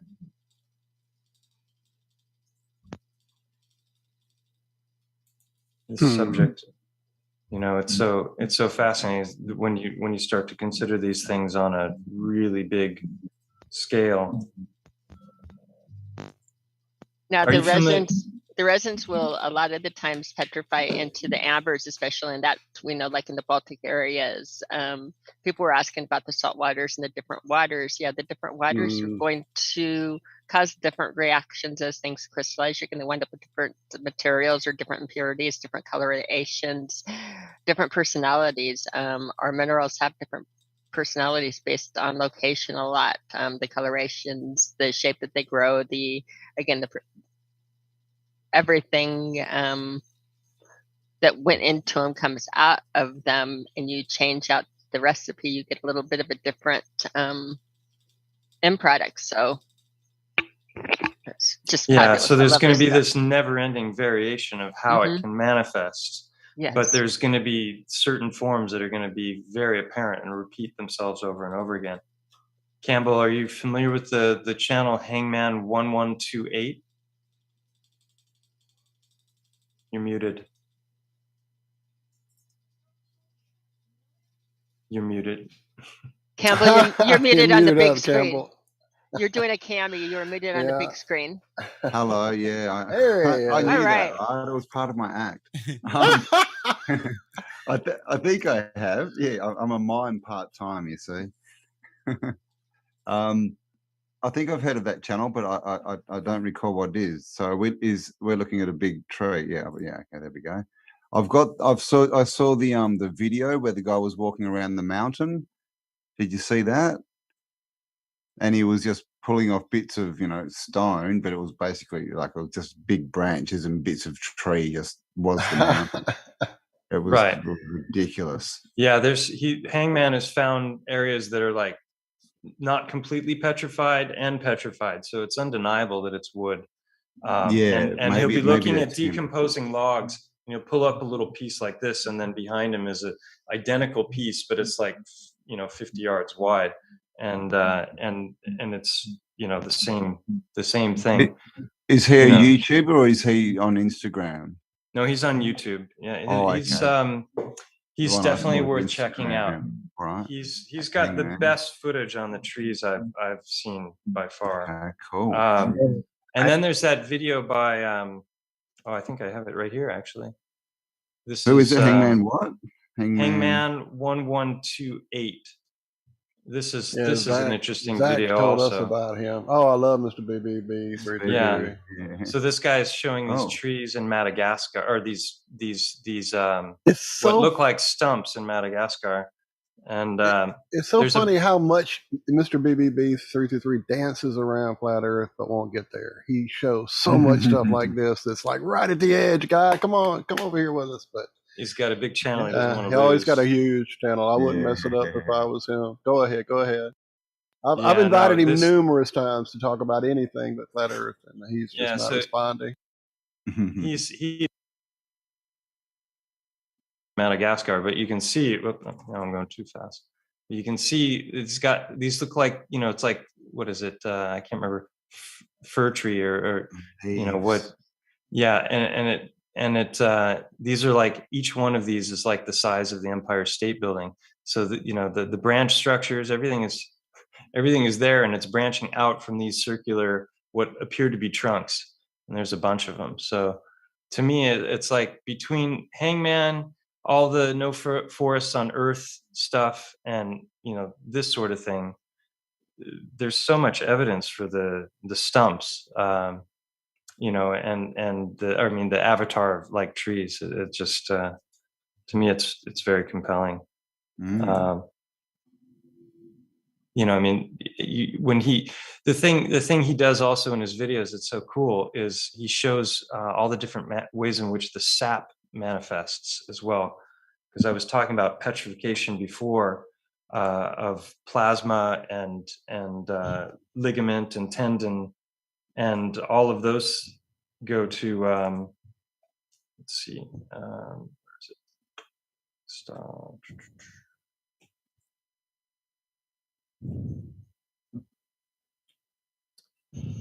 This is the composition of blood, and the yellow there is your long chain fatty acids, and I can't find it. Here we go.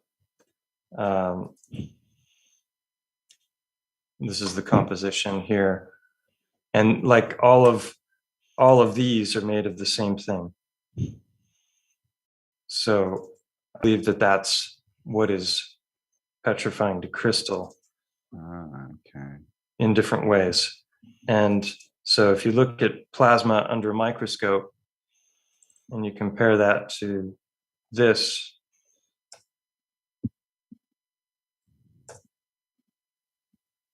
it's very similar structures. But the point I was going to make is that if you remove all the water from it, this is from human plasma, it's crystalline when you break it down. And mainstream geology also tells us that limestone is made of bone. Sorry, I'm dominating the conversation. What about I'm gonna just shut up. You're just breaking our brain, Michael. Don't worry about it.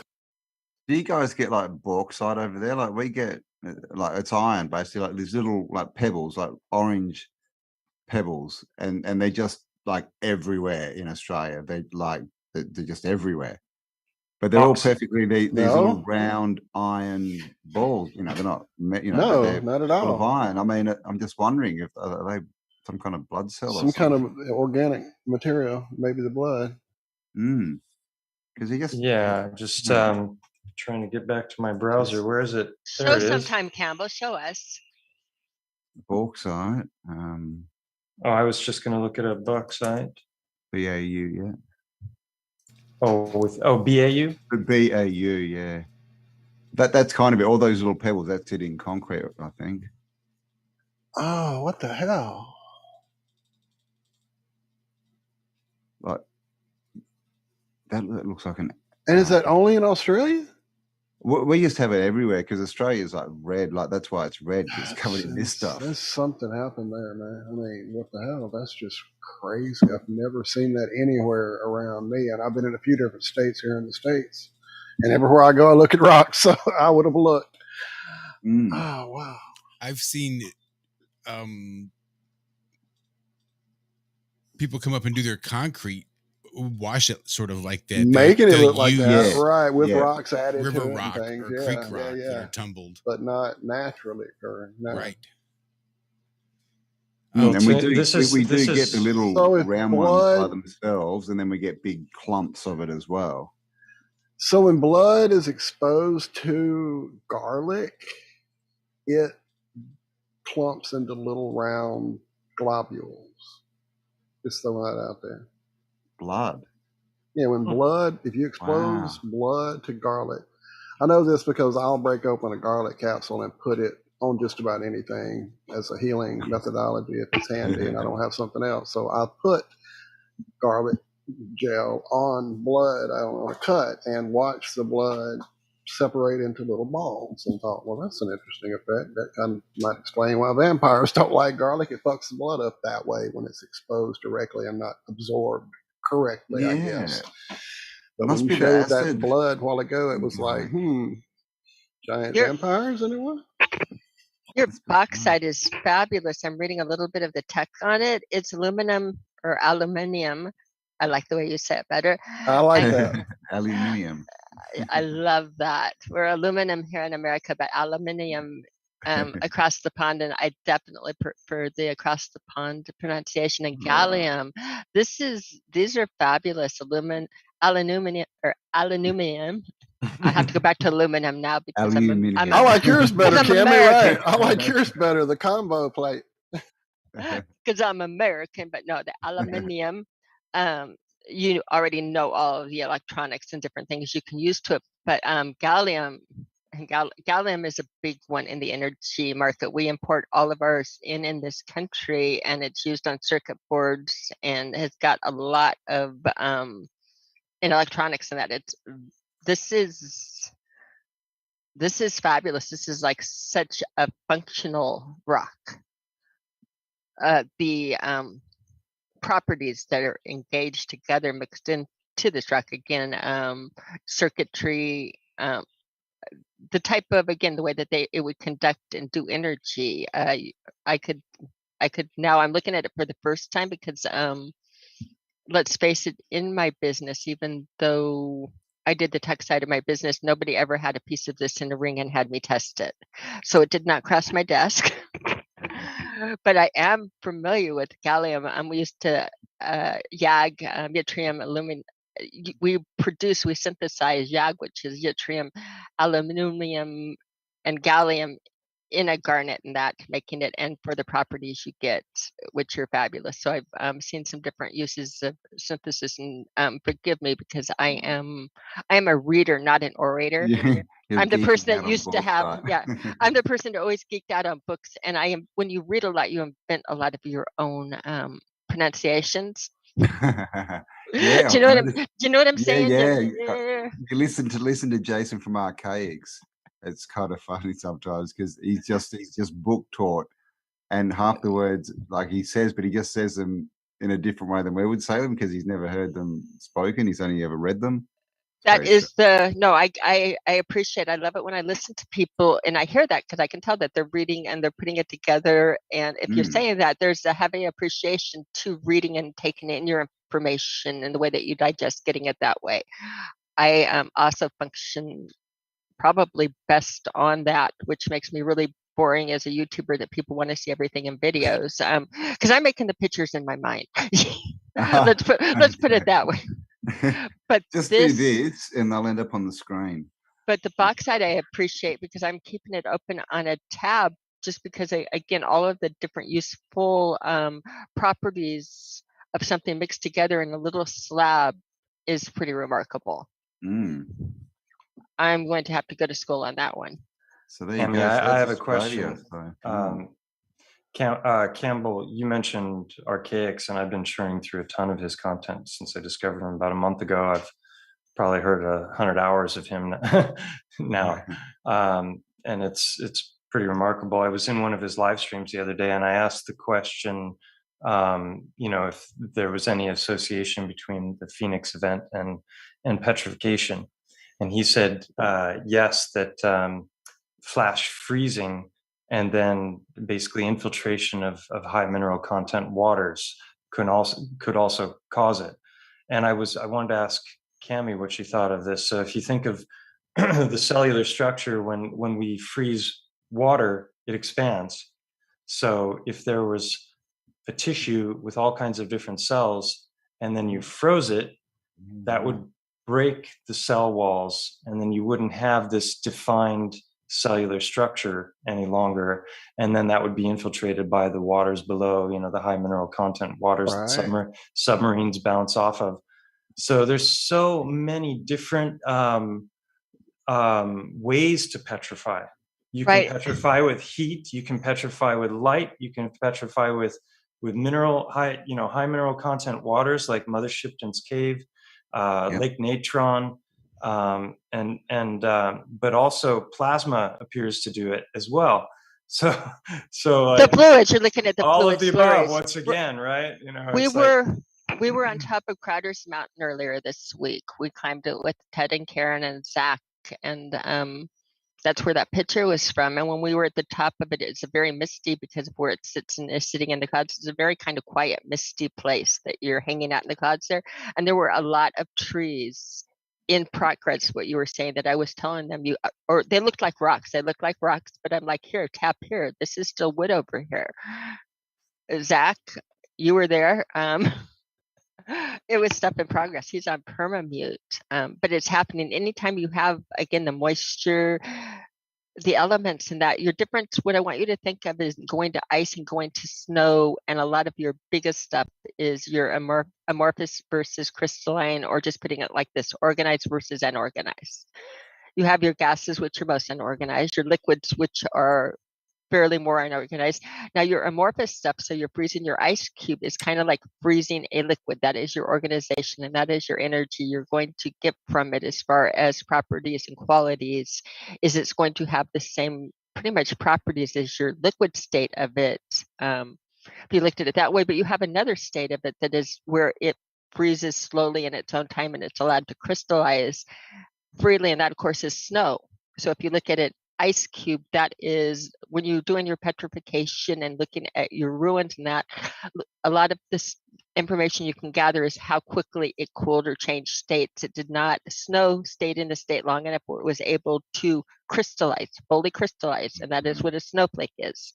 You have organization, you have lattice structure, you have perfection to it. Ice, if you force it to freeze under your conditions, you have nothing. It takes the shape of the mold, it freezes into it, and the lattice structure, if you took the inside, there is no structure to it. It's like having the liquid state of it. So lava, for instance, would be where it cooled quickly and it did not organize. Basalt pillars, where they organize into your hexagonal pillars, and that means that it stayed in a state long enough to organize and crystallize into these crystalline shapes. And again, a lot of your stuff being rough granite, like going on the ground, versus a pretty basalt pillar, and that is the condition of the atmosphere. Is it moving? In other words, for something to crystallize out, do this, you need kind of a still area where it's not getting moved into it. So you need a little bit of stillness going along with the temperature change, along with the things going on. You'll know too, if a storm, if it gets cold too quickly and erratic, you'll get pelted with hail, which is again, you're unorganized. You need those conditions to exist for the crystallization to take place. If it changes state from one to another and does not do it in its own like perfect time, you're going to wind up with lava or an ice cube or glass, you know, what they call your natural glass. Any of your obsidians, that just means that it changed state from one to the other without getting to grow, because crystals grow. They will perfectly organize themselves as they grow. And again, I'll play with people all day long. It's just like you watch cell divides in humans. To grow crystals, they grow additive. You can watch it happening in real time under a microscope, or you can again even put a string into sugar water and watch how it will make out of liquid. It will crystallize perfectly. Aluminium. If you go and get it at the drugstore, you'll get perfect crystals out of this growing it at home. Bismuth, again, if you can make the conditions right, you can get the perfect geometry. If the conditions aren't right, you're going to get the more slurried out and the mixtures of them. Yeah, wow, that's so interesting. So it's almost like an osmosis kind of thing. Yes. Like yeah, cool. Yeah, it grows out of. If you haven't ever seen crystals grow, Cambell, it's something that infuriates me that they don't teach in school, because they've known always. I'll hop you over a video that will kind of help you along, because it's something they know and intentionally disguise. And I know they intentionally disguise that, why like kids get to grow the things. If you look at some of the adult growing kits, they're actually giving you molds and things to pour into the mold to make the crystal shape. And it's like, no, that's not crystallization. That's amorphous. That's completely to teach people that that's how these things get into these perfect sacred geometries is a sin. Nature does it just like nature makes your perfect bispiral in plants and makes your perfect people. It makes your perfect crystals under perfect conditions, or if not, like your granite. And that if you look at granite under a microscope, you'll see their little tiny perfect crystals of feldspar, mica, and quartz with some different things mixed in to get your colorations. But your crystallization is like perfection in granite. It's not just tinning it up or blasting it with electricity. You have to have the conditions for the crystals to grow, and they'll use the elements that are present. Now, your elements obviously aren't in solid state at the time, so as they're putrefying or whatever they are growing out of, and your elements that are present, like in your heart or in your plants, like your trees, your elements there because they're not disturbed. It's using those elements along with the water to do a little bit of your natural alchemy. That's what it's going to grow. It's going to use what's available, and if it's not disturbed, it can do it in place. Like again, on a misty mountain type with a tree that's just constantly in a mist.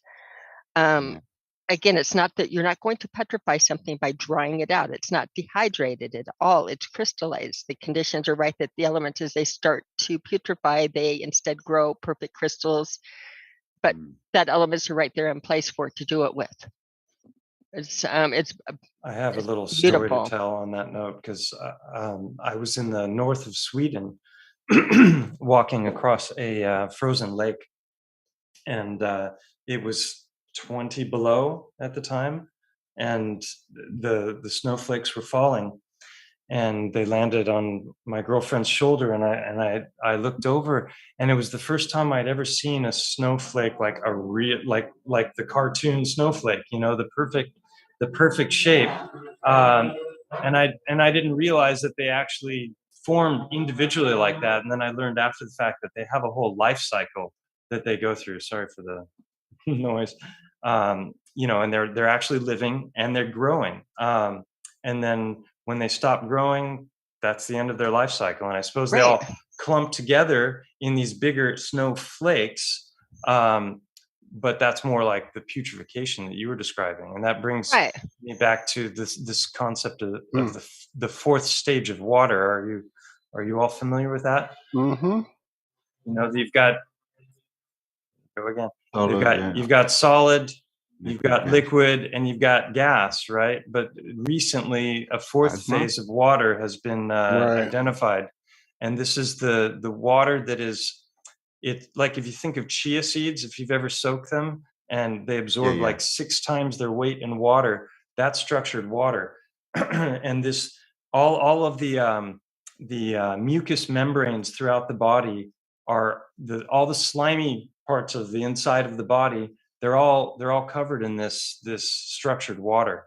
And So structured water, if I'm understanding it correctly, would just be it's a liquid that's starting to arrange itself, basically, again, align its growth rates in an organized pattern, because that's what it is, which would be crystalline. So Yeah. in other words, just like you my have it the other way, God. that's just taking it back the other way. Right, So it's a state. absolutely. And Look at yes, my you brain. would have that.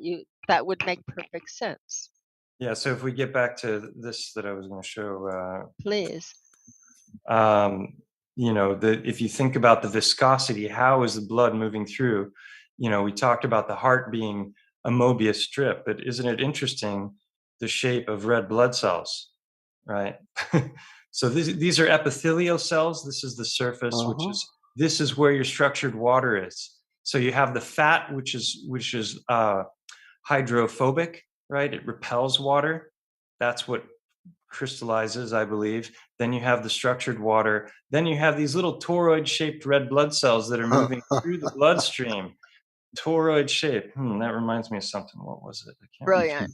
Yes. Right. So my thought is that they're literally being pulled in some electromagnetic fashion through the bloodstream, and that would account for why it's not having to be pushed out to the cells. They're literally, you know, just okay. To help with flying. the pumping of the heart. Yeah, right. Yeah, and then I almost think of it as like quantum blocking. You've seen the, you know, the magnets, you know, Right. you know, Your going blood is around on these ferrite. You can make a ferrous cell using blood. Baby. You can make a ferrous cell and do this. The iron in your blood will take alignments just like a compass aligns to the north, and that you can. Your blood will do what you are saying. I can back up with empirical evidence that what you're saying is not. It's, in other words, it makes perfect sense if you look at the makeup of blood, and again, even the work you do I've done with magnetics and blood, and that what you're saying would be able to organize, because it has the iron impurities in the liquid, which you would call that, but the iron is going to, with the electromagnetics, that you have an electrical pump, it's going to create its own little pattern.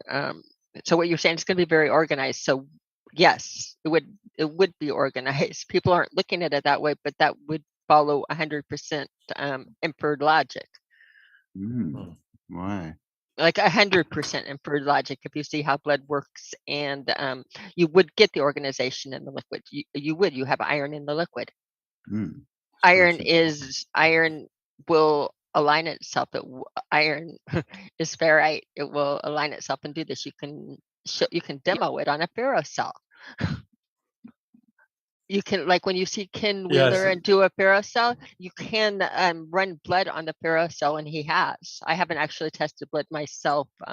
He has, but I've looked at a lot of the work with it. But you can make a ferrocell, actually, a thin layer of blood on there, and pick up the magnetic readings in it, because again, it's going to align.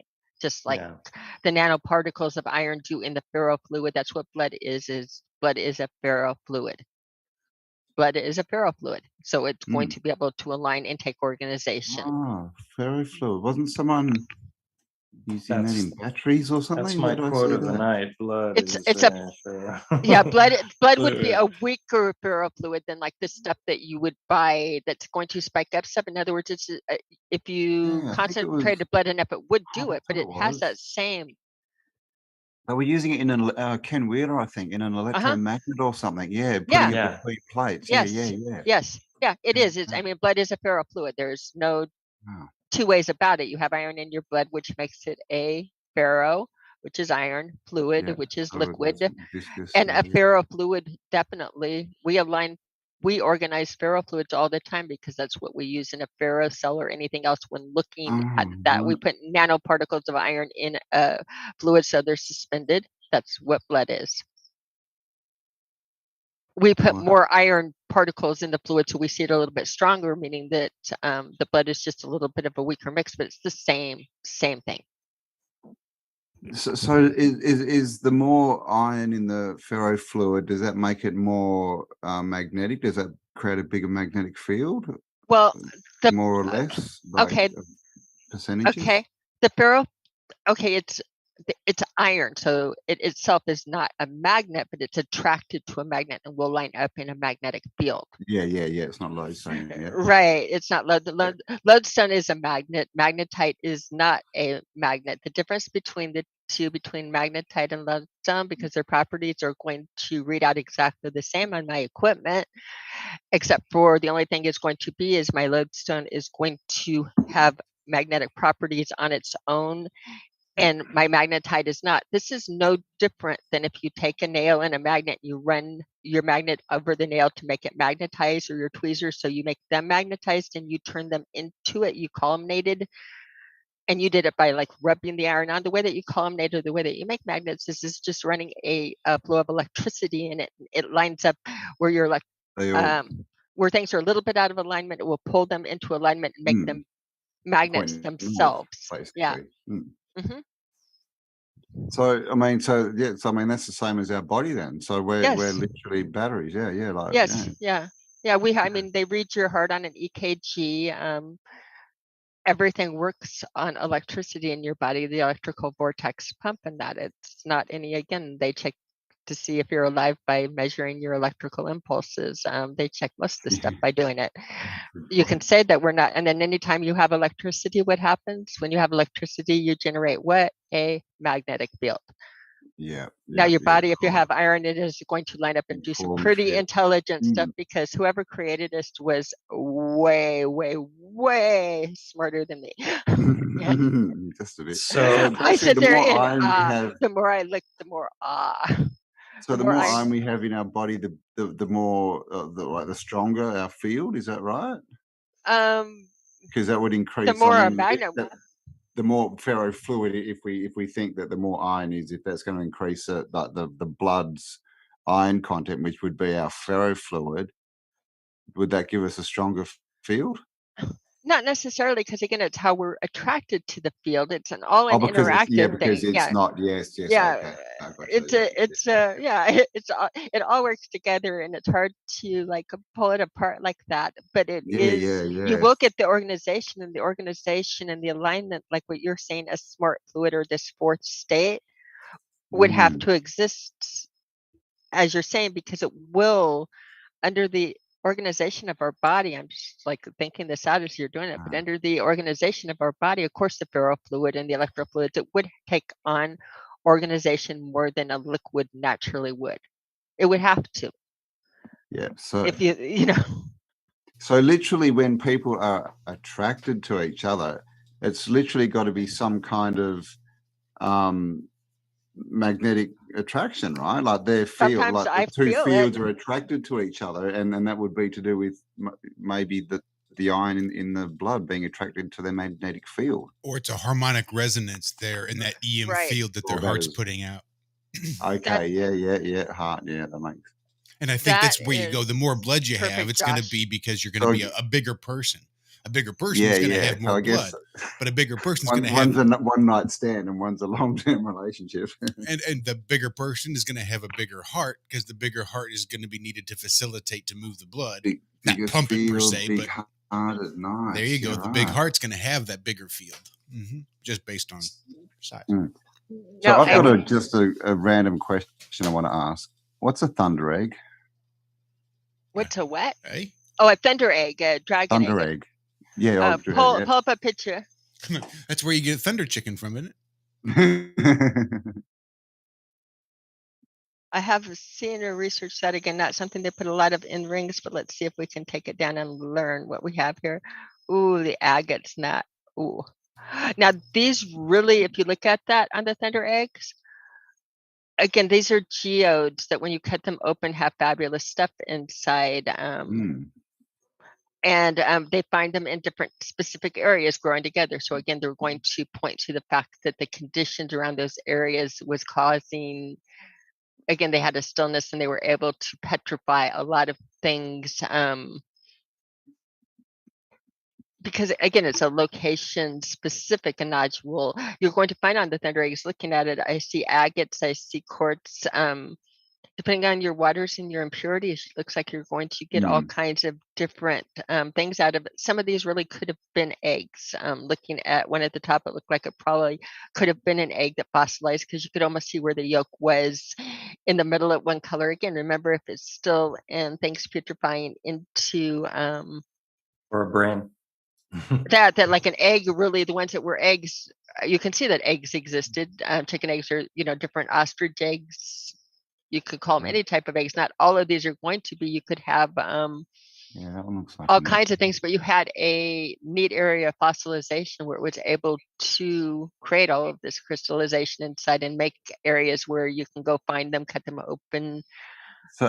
So do you think that there's some natural kind of geological formation, or do you think they could be some kind of organ? Like, I mean, obviously you mentioned egg, but I think you're going to have. It's just the way they grow, they're so hard on the outside and everything's on the inside, See, that makes it that a lot of them, I think a lot of them on your heart on the outside, and even the heart on the outside could even be that, like, once it's finished growing and that you're still it's going to be epigenic to other stones. So, okay, so your thing has years ago, and fossilization, by the way, does not take long to happen.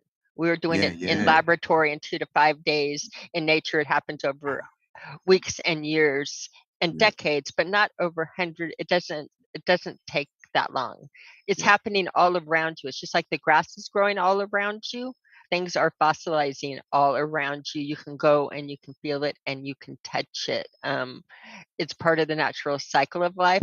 But once something is fossilized too, and you have it, it's still sitting there. It's done. It's used those elements. Now it has more water rushing over it, more elements and rain and that happening. So it's epigenic, or going to be host to like this miasma and stuff growing over the top. So it's going to seed it. And these are the round ones that we're getting, where it's like seeding it and other stuff growing over the top of it, hardening in layers, if that makes sense to you. But it's your hard crust on some of these look like they're more of an after effect over time, if that makes sense. Okay, because it can be, crystals are also host to other crystals. You can have something and then you'll grow something else over the top of it. It will be a seed. Think of it as a seed and attracting in. That's because we don't keep it pristine in nature. We don't keep it all brushed off. Once it's quit growing, you have more dirt and stuff coming, more stuff wants to grow, and the stuff that grew over your conditions were probably a lot uglier and more rushing water. Your ideal conditions are gone. That's bizarre. So rock grows then. Rock grows. Yes. See, I mean, God, they give us a bunch of crap at school, don't they? They do. I want you to take the video. There's a video that you can watch it under a microscope done in 1958 from MIT, and they did it for Bell Laboratories. The name of the video is Crystals. Type in crystals in 1958 and see if you get an old guy from Bell Laboratory. 58. Okay. This is just like, YouTube, that's fine. That'll get you there. He'll show you growing them under a microscope. I do it at home, you do it at home, but this will give you, I like it because it's 1958 and it shows you that it's a course in physics at these foundations. Faces ahead through the part that's still. You're watching crystals grow. I have a microscope here. I can do it too, laying it out there, but watch them grow and watch them do the perfect faces. Way better than watching paint peel. This is growing in real time under a microscope. You're watching the rock grow and you're watching it again. It will naturally, as it grows, like a snowflake, depending on what the things are, it's going to have, depending on the elements, you'll have different crystal habit structures and that you'll have it, but it's going to fill out and even try to fill in the other stuff because it naturally wants to become sacred geometry. That's how crystals grow. That's why, God. So that's why there's all these magic stones, because it doesn't make sense if rocks are stagnant or not growing, but if they're growing, you can put intention into them. Right. And then then there's a difference between a crystal growing or a tissue growing and then later petrifying. Like this is something we can witness happening. Right. Right. Your your things petrifying is if you imagine that your elements that he's putting on the slide there, your elements are your elements are correct in where it's growing to create little small crystals of whatever it's fossilizing into and turning the stone. Be it like feldspar, mica, and that of granite, or again, your different things. But he's got this up. He's doing granite right now, showing that each one of these is its own little crystal, but because the crystals they grow under different habit structures, they run into each other and stop because they can't grow together. They're different materials. So when they're all growing in the same place all together, they can't go further. But your solids are all crystalline. You might have to magnify it up to do it. All of your metals are crystalline. That's why they can conduct and transmit in that gold, silver, and everything. This is all crystalline. It all grows in crystals. It's how, just like we grow people in Krant, we grow rock too. And the only time we don't grow rock, which is the exception, is when it doesn't have chance to finish growing, that it gets it changes temperature too rapidly to finish, and it's stuck in a liquid state solid, and that would be your natural glasses and your lava and that. But that's not the majority of things. The majority of everything on this, every solid on this earth, is crystallized. Yeah. And your obsidian, your glasses, and your lava are your exception, your unorganized mess. And just to, oh, I'm sorry, I didn't know you were sharing, Mike. Go ahead. That's all right. I was just going to say that even in mainstream geology, they tell us that limestone is bone, which is very fascinating because they're giving us a different story, right? They're giving us the hundreds of millions of years. Of, no, it's not that long. Yeah. And let's see, where is it? Hold on a second. I've got a better. This is the kind of thing where'd it go? When you're looking at all these layers of sedimentation, they're talking about hundreds of millions of years, and that all the dead creatures are getting compressed, and then they press down into these layers, and that's partially true in some cases, but in other cases not at all. Exactly. Everything is, nothing ever works across the board is what Right. So that thing I brought up before is showing that they're saying it's made of skeletal fragments, mollusk, coral, and all of that is compressed. And somebody was mocking me on the channel at one point because they're like, well, if you just looked with your eyes, you would see that the limestone that you're claiming is Titan bone is actually made of all of these small shells and mollusks and whatnot. And I've been hiking around this region for a long time, and I never saw anything on any of these rocks that looked. You didn't see the micro, just the macro. But you know what? It's the same ingredients. You just have the macro ingredient on the small, and that makes perfect sense. Again, you're not seeing the little bitty stuff, except for you will maybe get overgrowth on it. But you're right. I've seen your work on it. It's bigger. Yeah, they did you see it in like the aggregates and stuff and the old world cement and stuff they used to use.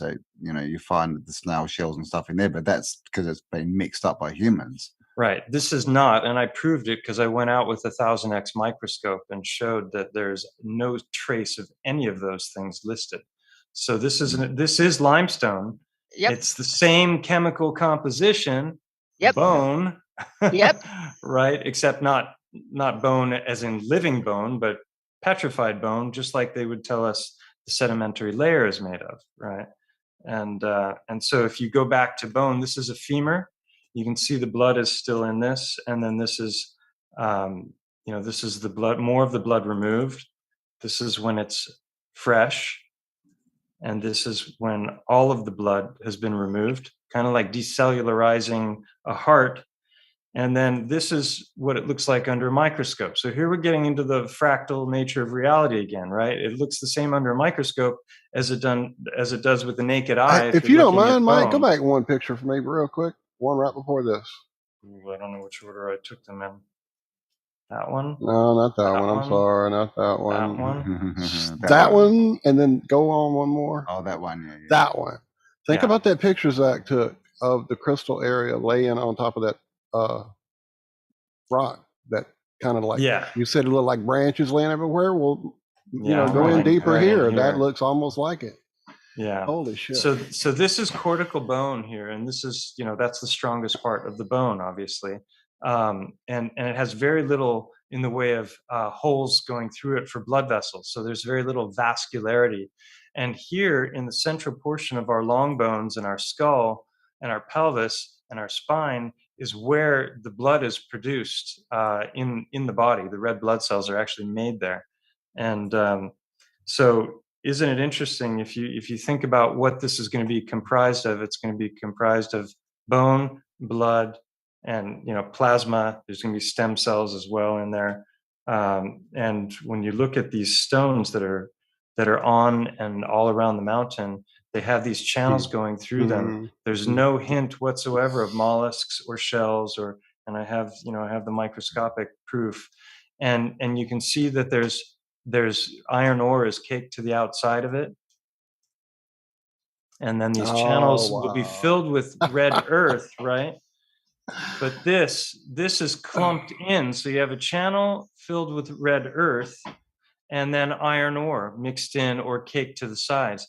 And you can see here there's little tiny lines going all over the place, and I believe these are the micro blood vessels of the like the actual, where is it? I have a better picture which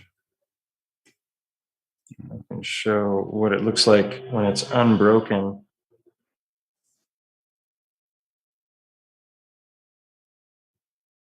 So these, bone grows in parallel lines also. If you think about the sternum, the rib cage, the backbone, the structure of bone, right? So here's your cortical bone, here's your trabecular bone. That's what it's called, trabecular. And then it grows in like rings of a tree. These are called osteons. And then the blood vessels go through, and then you have larger and larger blood vessels going all the way back to the heart, to the aorta, which is the biggest. And so the cortical bone is going to break off into layers that are thick. If you got to think Titan like a mile tall creature, right? Right. And then you'll understand that these lines here that make up the cortical bone could actually be a couple of feet in diameter. And I have some footage of that in the fourth unveiling a Titan video. Let me get that up real quick just to show it. I'm pretty good at trying to look at stuff from like different size points of view, but this gets really tricky for me. Seeing, it's amazing how you can see this stuff in the stone. My eyes don't work that way. It's weird. Yeah, this is awesome. Well, it didn't all happen overnight. It came over about 2 years of walking on the mountain and contemplating the ridiculous. So, yeah, just talking about osteons, how they're formed, showing what I was showing you here, and then you can see this is on, where to go there.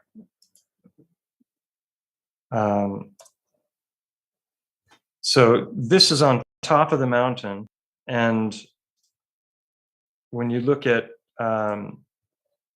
there it is.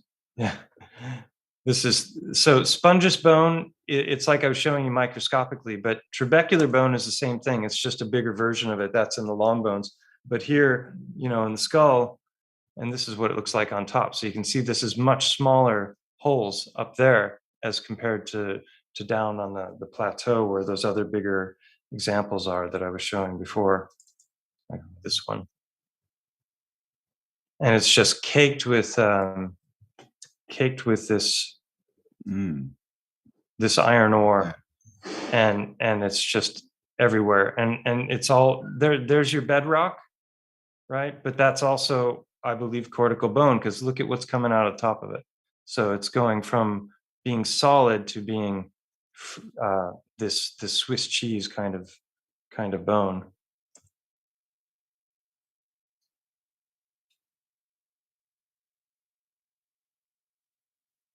And then I'm going to have a little footage here you'll see from a distance here in a second. There. So you can see these lines. They would say, oh, this is sedimentary layers. But I think that these are the rows of cortical bone. I don't think I showed this when I was on last time. That No, this is new what stuff, man. this is like 2-3 feet thick here, and it'll have big channels but no little channels, just like cortical bone. And then you'll see some footage here in a second from there. Let me turn on the sound. Actually, might be loud. Whoop.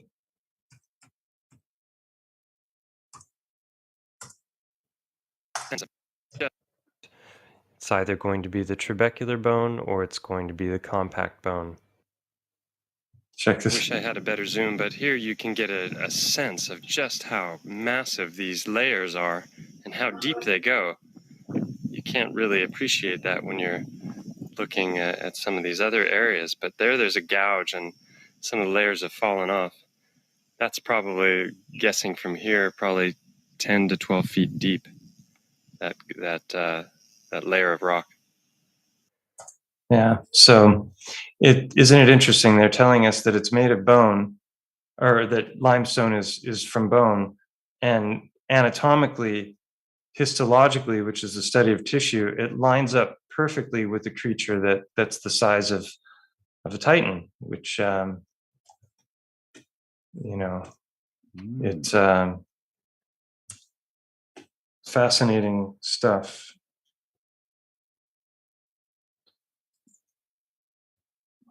Indeed, it is. So this one is like almost the size of a car.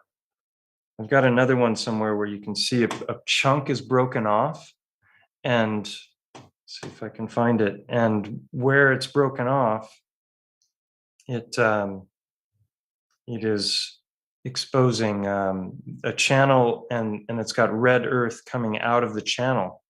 So it's not like it was deposited by a flood. You can see that this chunk is recently broken away, and the red earth is inside.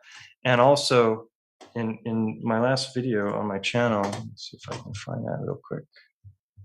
Can I close this, Cami? Did you want to say something more about that?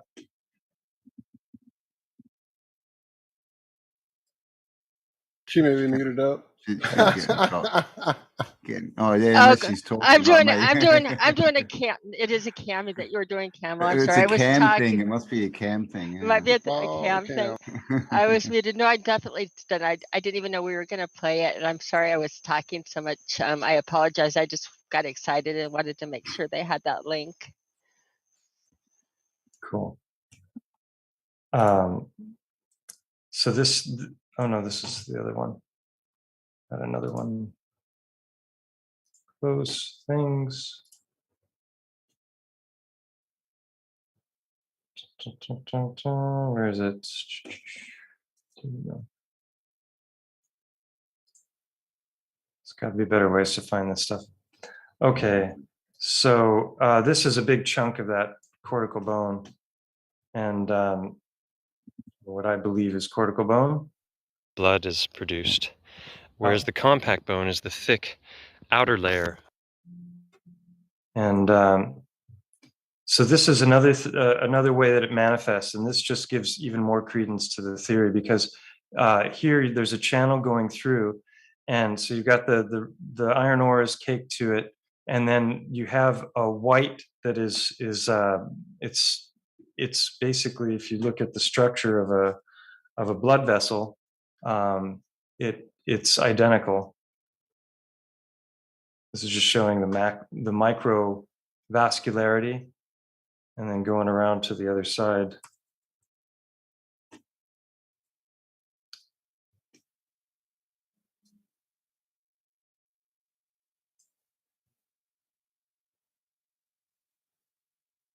There we go. I'll just play the sound, why not? Blood vessel opening, we'll look at it in a moment from the other side. You can see the quartz mixed in with the iron ore. This has been broken off, and it has some growth here. This is like an algae or a moss or something, the beginnings of it. That's not part of the stone. But check this out over here. This is cool. You can see this opening here, and it's lined.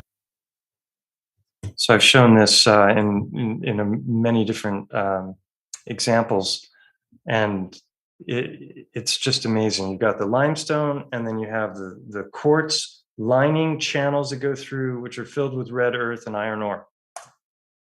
Lined with quartz, so that would be blood vessel, and then the iron ore caked to the outside of it. So and then you can see the vascularity. And then if you look at this one, this is just another amazing example of it. So if you get up in a microscope, there's no hints of any of those fragmented bones. And all these channels are going off in different directions. They're all perfectly smooth. There are none that are partially formed, right? But then they break off into smaller and smaller channels going every which way.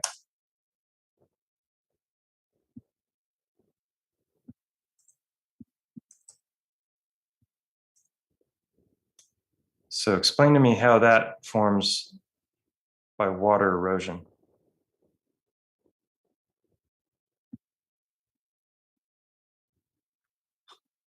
Ta-da! That was like 3 feet. Just means that the soft part of the rock just happened to be perfectly circular tubes that were going all the way through it. So Liz, come on. Right. Makes perfect sense. I wish I'd thought of that scenario. Yeah, no, that's those are the geologists already did.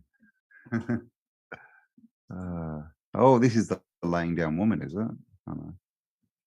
What do you think? Do you think that's the lady at Machu Picchu, is it? Yeah, let me pull up other titans. That's something I was thinking about, because this is one of the things that bugs me. This is one of the images that really got me in the beginning. Saw it on Jay Dreamer's video, and I'm like, wow. And is that the one with the baby as well? Like 2 of them? I don't know about I think that one is actually been photoshopped. Oh, okay. All right. Yeah, a lot of the stuff has been photoshopped. There's a bunch of things I put in my first video that I don't think are elephants that I wouldn't have put in the video now, knowing what I know. But so this yeah, it's kind of shaped like a creature a bit, but this one is also fascinating. And some people say it doesn't look that way from the other side. But there's a lot going on there that I wonder about, because the above it looks like melt, and I don't know. It was fascinating. But then there's a lot of this kind of thing where you get an arch, and people are like, "Oh, it looks like an elephant." I don't think this looks at all like an elephant, and that one's a little bit fascinating, but I'd want to see it from a bunch of different angles.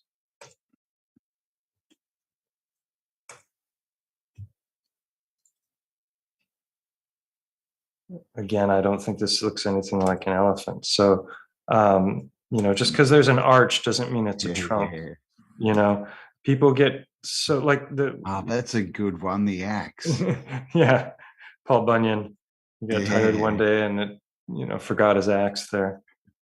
This is in South Africa, I think, and it's also known as elephant's eye.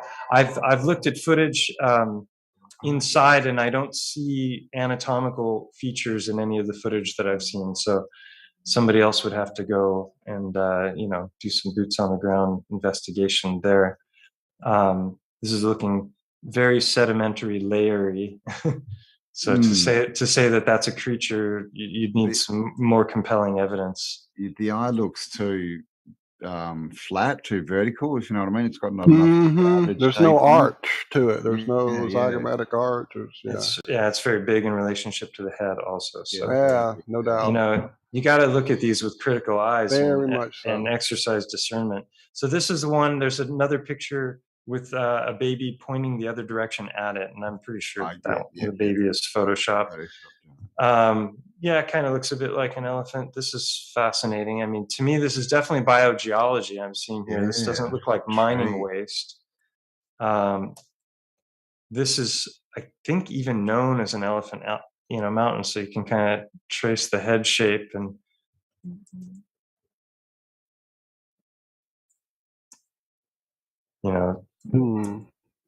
I don't think these are elephants at all. But that this one weird definitely thing not. Was, no, the proportions are a bit out. It's got a bit of a fat leg, hasn't it? Yeah, I think it was the 70s. Everybody was wearing bell bottoms then. Come on. This is Elephant Island down in Antarctica with the ice wall. Oh, really? Yeah. So that one, I definitely would want to get. I would have to see some more there. Yeah. And yeah. So this, people, they get excited about their pet theories. But I think, is this the one you were talking about before, Cambell? Oh no, you were probably talking about. No, but I've seen this one before. The one of that one and the one before. Yeah, I've seen that one. At the top of Machu Picchu, the mountain range, it looks like a lady lying down. Yeah, I've seen this one as well. Yeah. But no details. This one is really fascinating. Yeah, I have no idea where it is. It doesn't look shopped. This is what I've seen. Proportionate and in the right place. So that one really kind of made me go, and then seeing Roger's stuff and this was presented like in a big series of just pictures being shown where like here's something you really wonder, and then the next one's a really silly image like we've been seeing with the pareidolia obviously in effect. I'm pretty sure this has been photoshopped. And this is a frustrating thing because people point at this and they're like, oh yeah, this is proof of Titans. And it's like, okay, maybe a different time of the day with the shadows different, it would look totally different. From a different angle, it might look completely different. You gotta, this is the thing when I got on Google Earth initially, because the Elephant Mountain here that I did all the research on was from more than one angle, it looks like an elephant. And so then I thought, okay, well, if there's anything to it, I'll get on. We did this a bunch last time.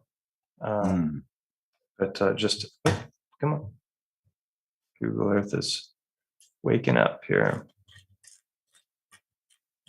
Oh, turn off the star force. Oh, by the way, 13th Monkey says hi. He's wondering if you ever made use of his Starfort map. He's mapped over 10,000 of them worldwide. This is just a portion of it. I don't have the rest of it. You showed this to us when you were here before, Mike, and we were so caught up in the brain melting presentation. I forgot to ask you where I could get this to add to my Google Maps. We have to talk to him. He's a little sad because people have gotten them and then not give credit. I had one. I got. Oh yeah, I would definitely one have a couple of years up. ago, and I lost it when another computer died. So I've been looking for a good. We should have him on sometime because we definitely should. He's got so many insights. Yeah, exactly. There's so many people, but guys, just point them our way, please. It's hard for us to keep up with them all as well. So anything. What was his name? Starfort Monkey. 13th Monkey. Oh, 13th Monkey. Yeah. So here's a Starfort right here. Isn't that a coincidence?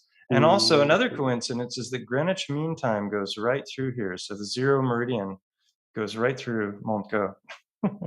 And then there's this whole, wink, wink, nudge, nudge. Notice how the eye opens and closes.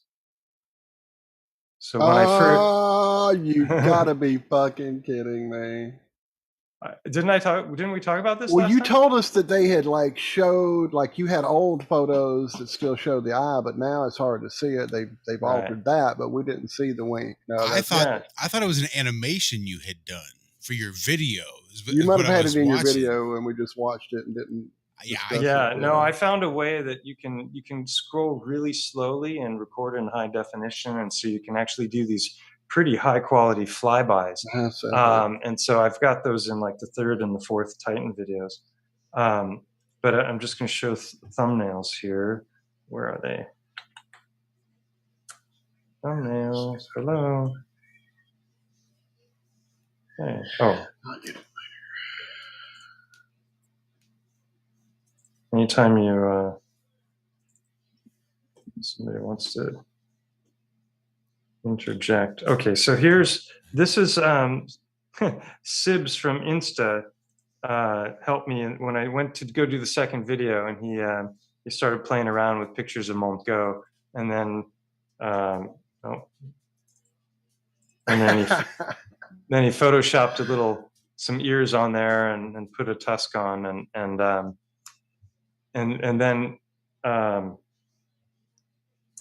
let's see, let me show.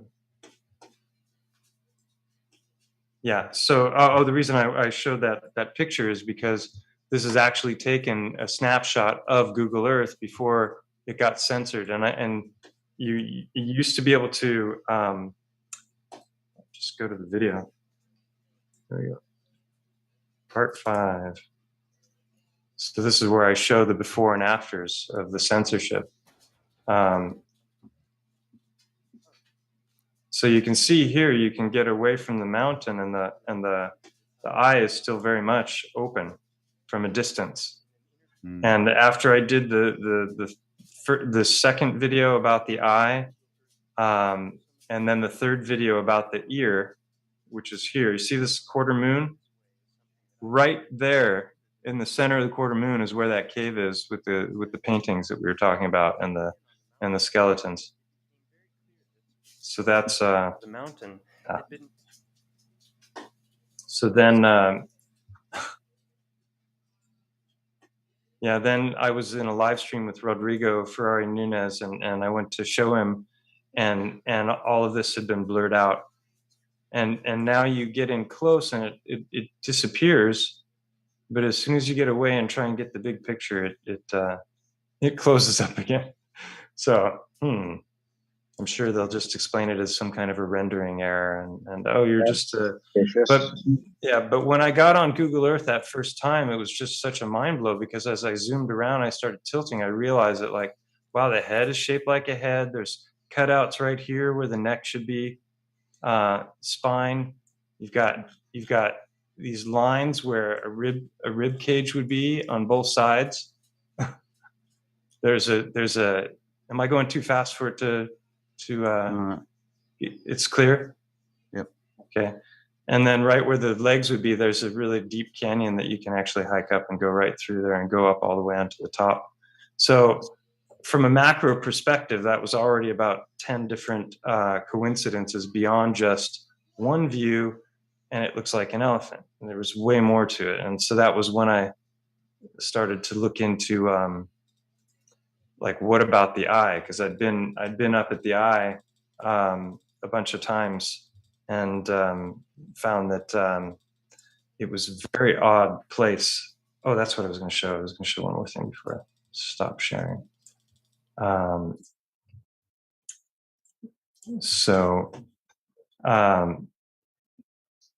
Yeah, so there was the censorship, and then this is what I think Walt was talking about, or maybe Josh before. I was back up at the cave with Andreas Exertus and Victor, who these are all guys that we had a Discord that got taken down, and there was all kinds of collaboration that was going on. And so we went up, and I went up to show them all these different channels that were going through the cave and in these different places, because they were matching up with the anatomy, the sutures and whatnot. This is all covered in the second and the fifth Unveiling a Titan videos. And there's, so if you look at the structure of an eyeball, let me find it. Here, I'll just play this a little bit because I need to go to the bathroom and get myself something to drink. And it continues down. And so you have this big area here, and then you have this blocking it. And then as I come up here, you can go around this structure, and then it opens up again down there, really big on the other side. So this structure really is kind of like in the center of the whole eye area. And if we look at this section here, it is kind of curved like a C shape. And I've shown this from the other side, but this whole area that you're seeing here could be the back of the eyeball, because It's all crystalline in nature, and I'll show you what I mean by that. If you look here, this is all quartz. There's a big, big layer of quartz. Could be like a mile in sheath.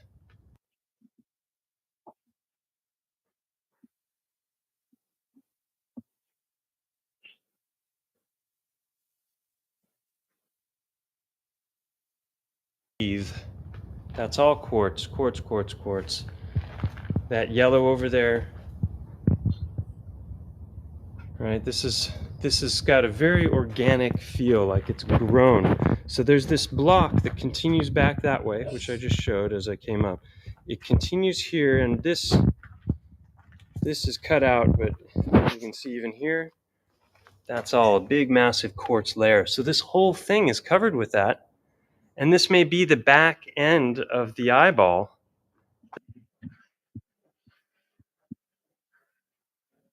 that has remained. You know, the eye is mostly water, and the cornea would be the lens, and that would fall away, obviously. And the majority of the eye isn't still here, but this would be a thicker tissue that anchors the eye into the back of the eye socket, and then from that come the blood vessels and the optic nerve. And I think that's exactly what you're seeing here, is that it's going back. And all of this in here, this is all this quartz material.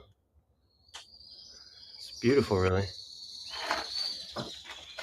And then it continues, and it continues down, and it goes back into that very direction where the cavern is that we explored in the second video.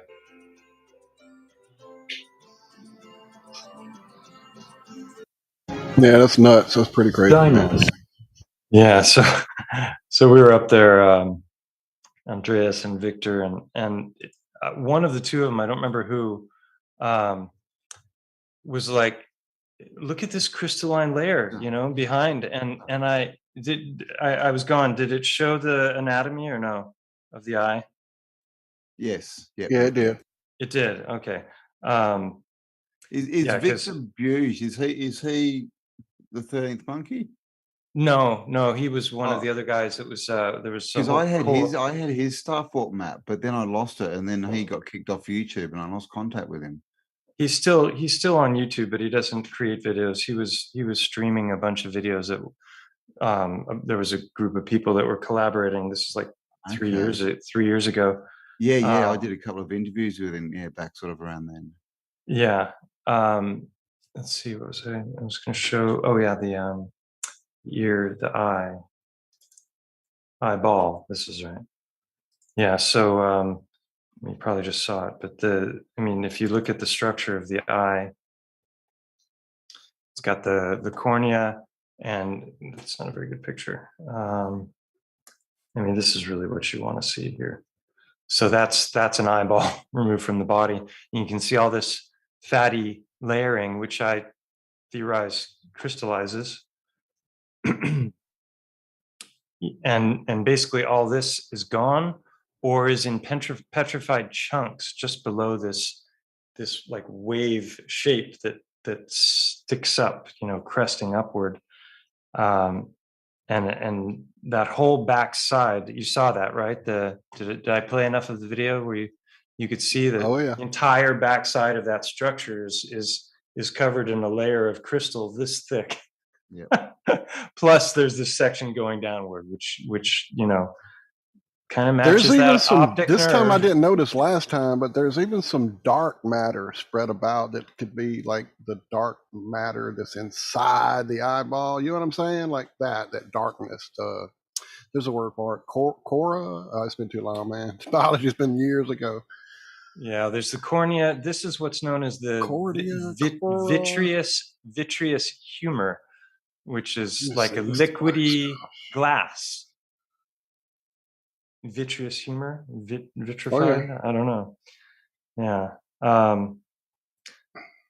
So yeah, that's. I don't know how many lost threads do we have. I'll shut up for a while. I've been talking nonstop. No, I'm man. Still, every time I see something new. when you're showing all this, and then you brought more this time around. Sorry, excuse me. I want to know how Cambell is going to tie all of this together, because something tells me he's good enough that he can. No I pressure know at it. all. No pressure at all. No. My brain's going furiously in the background. I mean, gosh, been a lot of information. That's what Mike did last time. Our brains were just broken at that point. It was just like, dude, I'm processing. Hang on a second. Yeah, I'm sure it will. I'm no doubt I'll come out with a flurry of videos in the next few days. The main thing is it just shows the fractal nature of where we are, doesn't it? All this Really. stuff. That's definitely my conclusion. I was going to show some of those other Titan images. I got to this one. This one we saw. So this is the thing, is you always, when you see these images, it's always just one angle. You don't have anyone doing boots on the ground research where they're actually looking at the stuff up close, showing you footage. It's just these things that look like things, and some people are like, you're nuts, and other people are like, it is that 100%. Like, okay, this could be a being. I see that, and I think it's cool that somebody did this. But to just claim that it is this because it looks like that is that's pareidolia.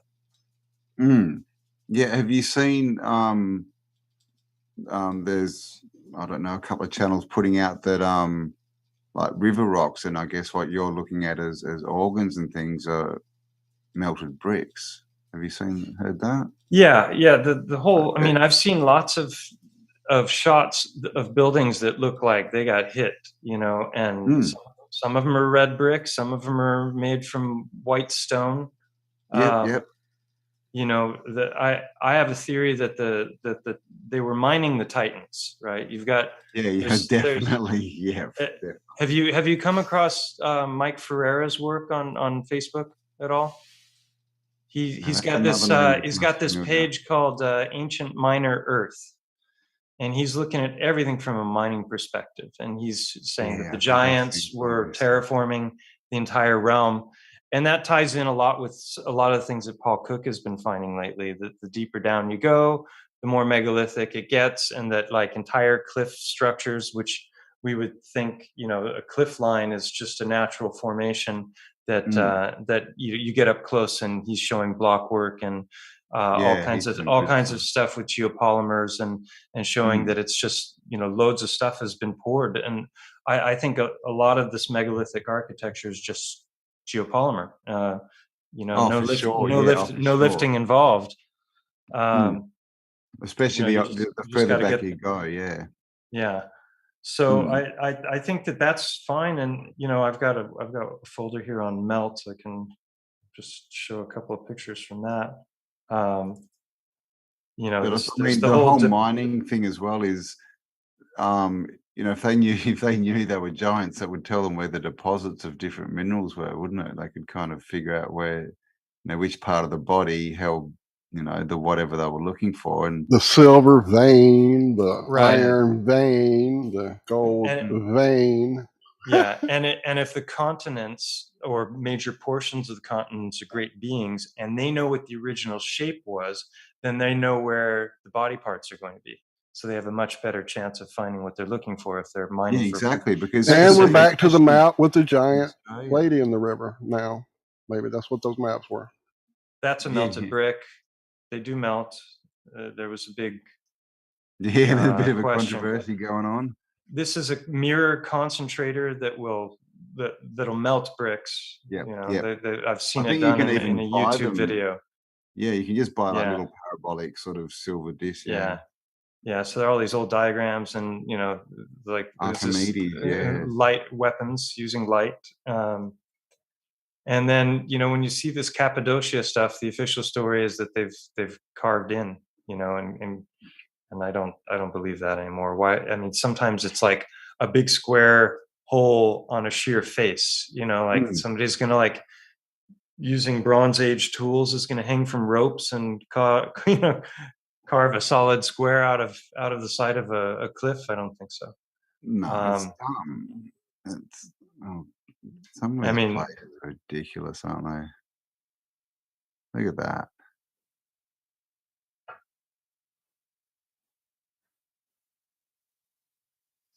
and then there's this whole thing with these churches that are like Underground. carved out of one solid From block. one solid block, right? Yeah. I mean, to me, this looks like melt, and then they've recovered some. Yeah. Well, that looks very much like Petra, doesn't it? That we've seen. But at Petra's more of like a areas. sandstony sort of thing, Different right? rock. Yep, for sure. So going back to the ancient minor earth, this could be slag, that has just come over a building. You've got slag, you've got cinder cones, all of the same stuff is waste products of mining. This is just a much larger scale. Tailing dumps, aren't they? Oh, that one's in Russia. Yeah. That's Castle. What's it called? Castle something. Orgo or something. I have But another. that one they call a castle. Wow. I have another thought in my mind, and I don't know, but it's just why you're saying this. With the ancient mining, if the earth is designed to, and again, you hear about the old magics and that and powers that some had before and the beings and that, could some of the mining even be done on a defensive type of scale, like with some of the grid lines and again, maybe where some of the veins are laying and that having properties that work with it, you could harvest the energy and you could almost like take out regions and their magics or their energies by disrupting. They definitely know a lot. Do you of see what I'm abattoirs. saying? Do you see what I mean? Like in a defensive type of way? By messing with the frequencies or Yes, whatever and changing the actual structure. A lot of really big abattoirs are built on ley line nodal points. So again, just a way of using harvesting, and again, and some of the mining could have even been destructive too, because that's what I often wonder. Just filling the grid with death and. When we even now, I wonder when we mine diamonds and gold, if some of the things is to mess up the grid. I mean, mess up our. Yeah. It's like we're doing it out of greed and destroying how things work. I wonder. I don't know, but I wonder. Well, I mean, we've theorized that a lot of this with the gold rushes, right? It happened everywhere, right? In 1849 or 1848, 49. How did they find all these gold deposits at the same time in Australia as they did in the Americas, as they did in other countries? Were they literally going into old buildings and just raiding them? Were they literally going in and getting gold, and it may have been melted or not? But the gold rush doesn't make sense at all. This is Mount St. Helens. This happened in just a few hours, and it's got all this micro layering of the sedimentary layers that they tell us, take thousands or millions of years. Thousands or millions, yes. You familiar with Wise Up's channel? Also, he talks a lot about the high mineral content waters mixing with ash, and that's causing a lot of these really large wooden structures to then petrify to stone over time, and the footage he has is amazing. I mean, it looks identical. I mean, the term is melted brick. What if that wasn't necessarily melted? You say melt, you think of heat, right? So you got to concentrate sunlight, or you got to come up. Think of John Hutchison. He could turn and twist a metal wrench without any heat.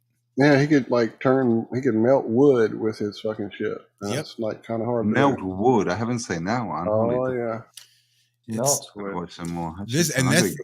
Would have wood and metal like fused together and shit. Dude, he was doing insane shit. Yeah. Next level is not even the word. Yeah, it's crazy. I mean, just the different possibilities. And then if you think that idea that you could do such a thing, melt wood, melt brick, melt with this frequency thing, then those crazy structures maybe weren't actually carved. They were manipulated into being. There you go. Melt. It's not necessarily melt. Think of a directed energy weapon, where you take the energy and you can direct matter to do and behave in certain ways, whether you can make concrete turn to dust, and you can make I-beams disintegrate as they fall. you can take and use that energy to direct matter to do things in a certain way. So I like the idea of melted bricks, but I just don't see it as like a high heat. We just scorched earth, melting things. It could be a frequency. Exactly. Or it could be water. It's a frequency field like John Hutchison uses. Water is like, again, where if you put it all underwater, parts of it are going to collapse, parts of it are going to, again, crystallize and do things too. There are a lot of different, again, water and moisture, when things crystallize and turn over, seems to be a big thing.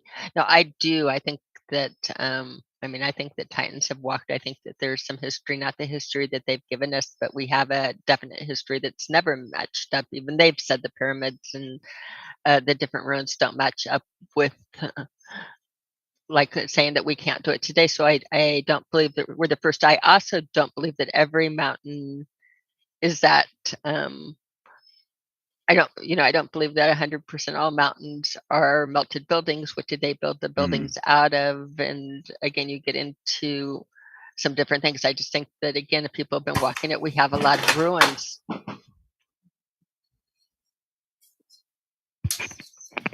A lot of ruins, and the ruins are advanced technology over what we have today. I mean, again, you look at the ruins, and they're better than what we're building today. So there's saying that we're, again, not the first and not the brightest to walk the land. Ain't that the truth? I heard an interesting thing about these the other day that I realized made a lot of sense, is that, if you think of Mount St. Helens just, leveling all of those trees, and then the trees are caught up in the flow from the mountain, some of those trees are going to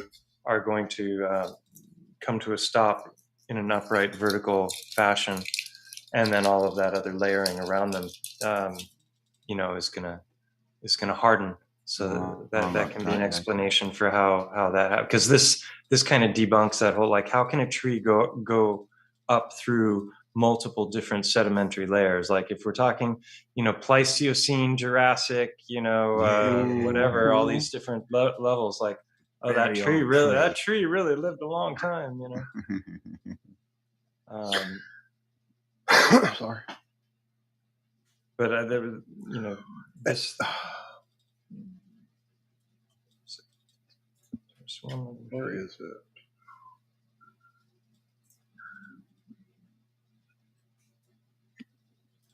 Something I was going to show. That almost looks like that front bit's a building, like it was bigger, and then they've come along and retrofitted it. Oh, the one I was just showing. The one at Petra, had a massive cave behind it. That one? No. You gotta love this. Like, we're just gonna do half steps going up the side, like. And look above the decoration, man. As you do, like you do. There's more windows up in the hill above those pillars. They haven't opened up. Right. Not the whole thing. The carver got a lot going up. Yeah, this definitely is. There's more. But see, this is all red as well. So, like, there's all these instances or reports of red dirt falling from the sky. So that's what that could be. Wow. So this looks like an art piece. That's crazy. But again, it could be all kinds of stuff. This is the guy, Jose Manuel Castro. He manipulates stone like it was soft clay. Sculptures are full of twists and waves and wrinkles. What? Dude. How? Through magic. Didn't you see his relationship with stone? Well, here's the thing. I mean, you guys know about Girolamo Sagato, right? I think we talked about him. You mentioned him, right? This one is a great picture. Look at this. Wow. So this is clearly geopolymer, and before he sets it, he manipulates it. Yeah. Dentists nowadays are working with polymers, and it's soft until they hit it with UV light for like 20 seconds, and then it starts to harden very rapidly. Within like a half an hour after leaving, or even less, you can already eat on the filling. So you've got this guy who's in modern times messing with stone and making it look like it's just clay. Right. And then we've got all this information about geopolymers. We've got recipes. I haven't seen it yet, but Paul Cook's latest video, he makes a geopolymer, I think, in the I haven't seen granite. it either. I saw the thumbnail, but I haven't seen the video yet. It's David, what's his name? Davitos or something. He was the guy who first started researching the pyramids and making geopolymers and stuff. Yeah, it all looks to be geopolymer. I think it all is. Yeah, I think everything that isn't Titan is geopolymer. It's either volcanic, it's like original whatever the Earth is made of, or it's former living creature. Okay, so what if there was an ability, a power, a tech, whatever, in the hands of whoever? I mean, we're getting all that whole who are they thing, but if it was, we talk about the growing of the rocks, Cammy, and then we've got all of the stuff you've discovered and you're digging through this fucking giant elephant, Mike, and then just add that years of stuff Cambell's thrown at us, structures that make no fucking sense. If you look, can I borrow the share for just a minute, Mike? Absolutely. If you look into, and it was, I think, Kelvin in chat that mentioned it way earlier, and it got me digging, are these guys. So these are little tiny microorganisms that literally grow these crystalline structures inside their fucking bodies. Look at the intricacy here. Look at the intricacy. So they're called diatoms. This is right, and there's various sizes, various shapes, various structures, as you see here. And if you think about that idea of the basic shapes that we get with the tree of life, the seed of life, things like that, and then if there's a field like a matrix that exists that can be accessed, manipulated, think about the Calorian. Killerian. I can't think of the name. You want to say Kirlian. Kirlian photography, where you take a leaf and you cut away part of the leaf. Right, and then there's still the same fucking shape of the leaf in the electrofield left over after the leaf's cut. So think about that, and then macro it up to the gigantic scale. What if these are just fucking things that were grown? These crazy structures we can't understand. I think that's probably what sedimentary layering is like for limestone. It's probably an accumulation of all of those. There's a lady who records the silence of cathedrals, and she records the silence, then plays it back and records it and does it 7 times and gets like a resonant frequency. Wow. So every building has literally has its own frequency, its own, resonant tune. So were they grown? Like, are they literally solid sound? Like, I made this video called Solid Sound. Are they literally the expression of a frequency in 3D? Did I show you the necklaces that Austin showed us, I think, when you were here before, Cambell? Where you can get somebody's name or say I love you. Yes, you created did. in 3D for you. Yeah. Yes, that was crazy.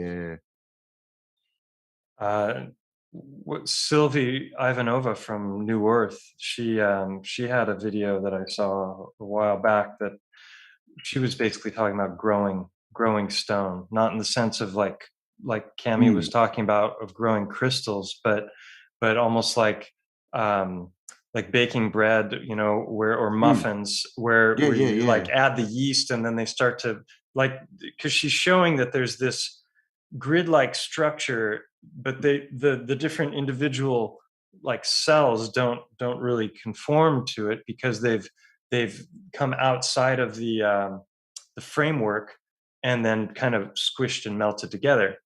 I have a picture of that somewhere. I had a book that had different recipes and it literally had how to make a ruby, how to make an emerald. It's like, forget your expense. Oh, here we go.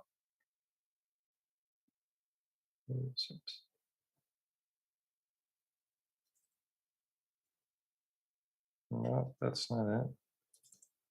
Yeah, Cam, I've been in the laboratory and I've watched that happen. It's pretty cool. Yeah, it But it's sounds like, very cool. I want to do it. need some equipment, but I'm all in. I'm still trying to. I mean, I need lots of equipment. Oh, these are the salt mountains, and they're just amazing. The beauty of them. Those are in Iran, and they are Wow. incredible. yeah, yeah. Incredible. Some of my favorites, I by the way. mean, This looks like wow. ice cream melting. That's yeah, like Candyland or something. Yeah. And that's all salt, is it? Yep. You have impurities in that, but overall, that is the main content of it. It's super. The colors and you can get lost to pictures What of the this hell? range for years. No doubt. Good Lord. Eye candy. So what's the explanation for this? Layers of oceans in the ancient days, or what? What are they saying made this happen? Anybody? Wow. Dang. What? Salt Cathedral. I'd be curious to know which part of the body has the That highest has- concentration of salt. Right? The salt of the earth. Yes, sir. So when I use Himalayan pink salt, I'm like, it's giant, it's crystals. Exactly right. What the hell? We're all cannibals, man. Right? Look at these chunks here. It's like it's a massacre. Yeah. It's just I know like, one way to get the salt Slabs out of of bacon. these plants is to calcify. You burn it. You burn the plant down. You dry it out and burn it. And then when water is, and you get it to its white ash, you burn out all the impurities. And then when water is added back to that, it will crystallize, and you have the salt of that plant. That is like the matrix of the plant makeup. You take out all the oil, all the water, all the alcohol, and then all the impurities, and you have the salt left of that plant. Nice. So I was just somebody in one of our chats. I don't know if it was last time you were on mic or if it was during one of the other shows. It all sort of blends together at some point. Hell, it might not even been here. About the spirits of these fallen angels are inhabiting countries, right? So like each spirit gets its own geographical location. Well, it says that in they're the all Bible, given a piece of land, Absolutely. a region, So, what if fallen angels? It was more literal. These titans, they felt fell, fallen, and now we can mine them because they were living in upright and standing, but they died and fell. The spirit then inhabits the land. The actual alcohols, the spirits, everything, the soul of the being then, and that sort of generates the energetic vibe of the geography. Exactly, yeah, because the land is the giant, and so, or the titan, so that frequency is the titan, so that frequency is then the land, and it's also in everyone who lives there and consumes stuff from it. And the leaders then carry on this sort of fallen angel Nephilim spirit to rule and be the archons and control everybody. And it's that spirit from the fallen angels that fell in that land. And now the rulers use the ruler energy to rule that geographical area. To assault us. Yeah, and alchemy is, knowing how all these different elements interact with one another, and that if you understand where they are in the body and what their function is, then maybe you can make use of that in infinite number of ways, I'm sure, if you have that knowledge. This is something Walt sent me on. He he dove into a bunch of stuff after we talked, and he's talking about petrified wood. It can be made, in far faster than you would think. This is the high voltage line. I think it was 6 hours that the current was running through it before the tree stumps and the root structures turned to stone. But in mining, they talk about all kinds of things. Artesian wells, like Walt said before, with gold veins. So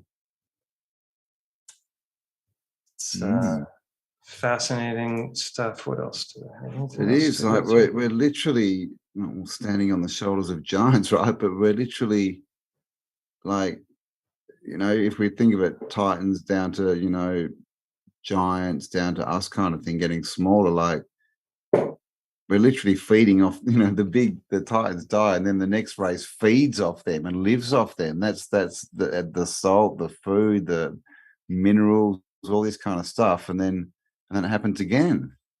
We're literally just like all the little stuff feeds off of us when we die, the little bacteria. Exactly, and then the same happens to us.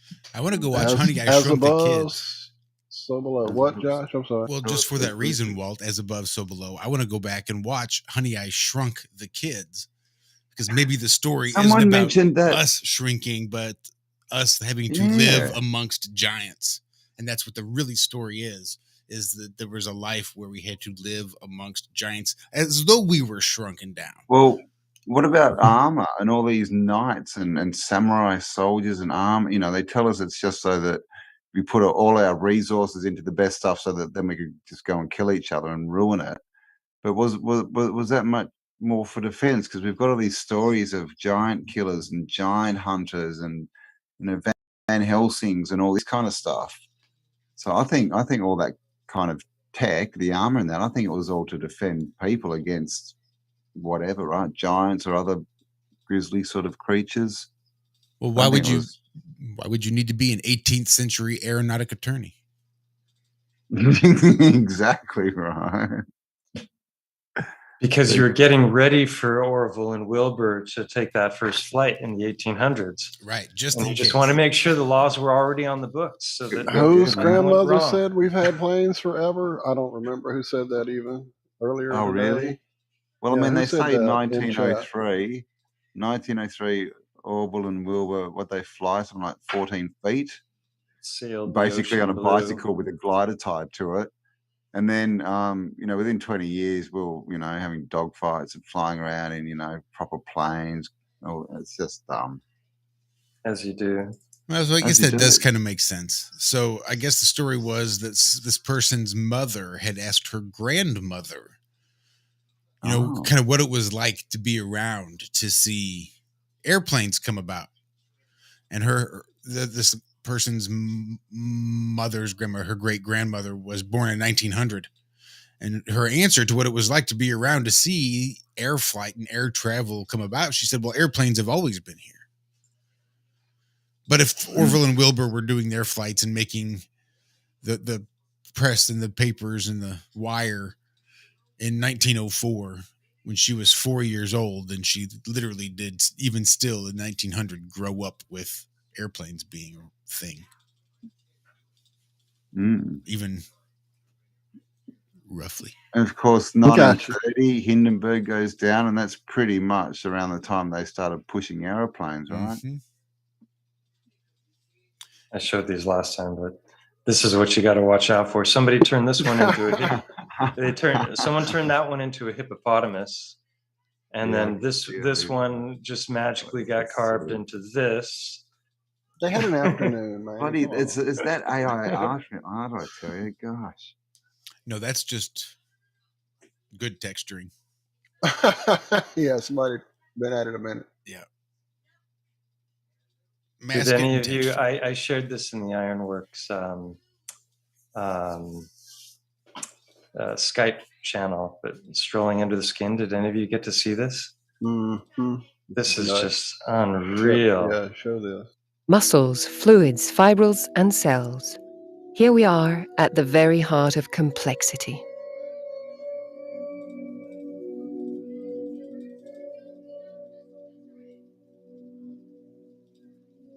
A Capernaum of collagen bathed in glycolicin with reservoirs of fatty microglobules storing energy, information, and matter.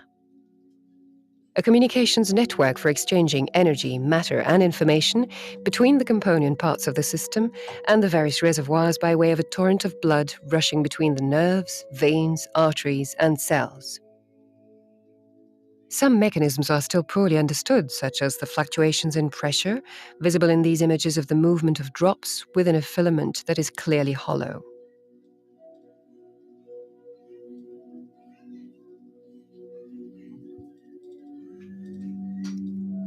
There's even more to the story.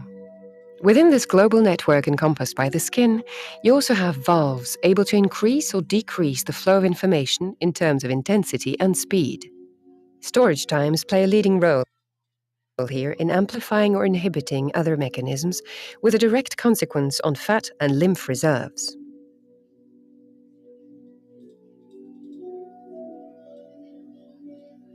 This multi-microvascular system, which at first sight seemed chaotic and complex, is therefore a set of elements with a large number of nonlinear interconnections and arranged with a universal aim in mind: to promote life, to subdivide, to multiply according to preordained criteria such as the level of oxygen, the temperature of the body, and the composition of the plasma.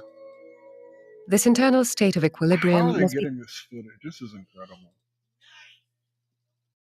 It was a Titan. I don't even know. That. Right. It's a P900 shot. What are you talking about, Walt? Yeah. So they said, what did they say? Memory, the valves open and can, let through or accelerate knowledge. I mean, so that means that literally being stupid can be a habit. Oh yeah. You know, Like watch enough it's screens and have enough dumb shit I mean, around you. we know it's taught, but Yeah, it's funny to think of it like as a habit, isn't it? Yeah, it builds those pathways, and that's where you sit in that rut of the neural pathways that have been built with that God, just I mean, but inane shit. God, you'd have to slow it down a lot, wouldn't you? You'd have to get it to like. I don't even How think do it's they stop inane those yet. other thoughts and tell you to get up? Like, I'd like I to sit see and I the watch a effects movie of for an hour, and my brain's yelling at me, going, "You're wasting your life. Do something." what would There's so cannabis much stuff do? to figure out. Get out there and There figure it is. out. There's so much stuff. It's not enough We time. should know it all by now. Come on. Well, yeah. I mean, but imagine what we would know if we'd spent all those years in school actually learning stuff that was relevant. It's fascinating, the way mycelium grows, and there are theories that surround that Mycelium surround growth. the fascia that the where'd it go? Oh, because it's very similar. Yeah, that there's actually there's a conundrum that's talked about in like physiology, where how are people able to do certain things so fast, like whether it's a musical instrument or a person, a ball is coming and they just like, is it intuitive, is it a sixth sense, what's going on there? And when they look at the nervous system and the distribution of the nervous system, the flow of information through the nerves has a particular speed, and they measure it, and they do EKG, or not EKG, what is it? Nerve conduction tests. Basically, if they want to find out if a person has a pinched nerve, they'll put electrodes, and then they'll send a signal, and they'll see how much of the signal arrives at the other end. And they know about axon potentials, the firing of the neurons in the nervous system, and they have a speed. Well, when you add up how many of those there are and how much information the body would have to calculate and compute in order to be able to grab that ball or to play, the Rachmaninoff fifth or whatever, there's just not enough there. And especially if it's, rapidly changing situations like in a sport or something. Where do we think though? Do we think inside our head? Where's the mind? Because they have done tests on informed fields and auras and things, energy fields, and it changes before people react. Yeah, So, they're there's something else there that's driving it. Yeah. Yeah. So there's a theory that's come out about fascia that because it's this liquid crystalline structure, that it's capable of what's known as solitonic transmission. And Yeah. you guys know what solitons are? Have you heard? Is that what those? mycelium does? Like I think mycelium probably it gets communicates. information and feeds it down the line, kind of thing, and then it can send it back. Do you with see this whole solutions. picture here? Because I have. Oh, I can move that. Yeah, we've got you wiki. don't see that. Okay, good. Yeah, we don't see your little Move gray that. square. Just move it where you Oh, need good. to. Okay. They did Gotcha. fix that. It was showing for a while, but they fixed it. I keep forgetting. So soliton. If there's all these papers. This is something I was looking at here. Of course, now I need to be over there to control it. So I'll just leave that back where it was. This is what a soliton wave looks like. So drop in a little extra water.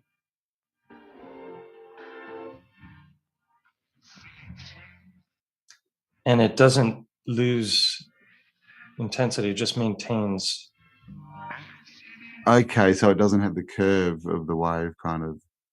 It's just a constant. It's the way that the wave propagates through the medium. See how it bounces and goes back. It's a constant. Yeah, it's got like a constant. Yeah, so that's yeah. one way of visualizing it. And then there's this you might have seen. Okay, we're gonna try to make some. Basically, he is gonna just push this through the water. Oh yeah. I'm there. And he creates these vortexes, these opposite spinning vortexes. That's so crazy. I used to play with that in the pool. With and they'll just keep spinning and go all the way to the other end of the pool. And so that's another way of visualizing this this vortexing that's happening. This is also these are soliton pairs. So which gets into, because that's what's propagating. Is it electrical? Is it sound? Is it light? Maybe it's all of the above. Some of each, right. A little bit of the mix. And so let's see. No, not that one. Cavitation, sonoluminescence. You know about this? Oh, star, that's my jam, man. Star in the jar, right? So there's your cymatic frequencies coming from sound, but what's also happening is there's that expansion of the bubble, and then it implodes, and that's a cavitation. Yeah. and that gives off sound and light at the same time. But I learned a bunch of that from watching Globebusters. I learned so much from those guys. Right. This is another example, but basically the idea is, if you saw how the fascia was moving, and as it's getting pulled, it doesn't respond like the way you would think it would logically. Like there's an order to it that you just don't grasp when you're looking at it as it's moving around. But organized design. Yeah, if you look at neural pathways, the more you think thoughts, the more you know something, the more you chunk information so that you can just quickly do something. That is creating. It's like the Lichtenberg figures. It's creating the more time the energy is flowing through the structure, the deeper and more pronounced the structure becomes. You know what I mean? Yeah. And the neural pathways work the same way as they're being created in the brain. Yeah. So that's how habits are formed. Literally, the more that you use. Yeah.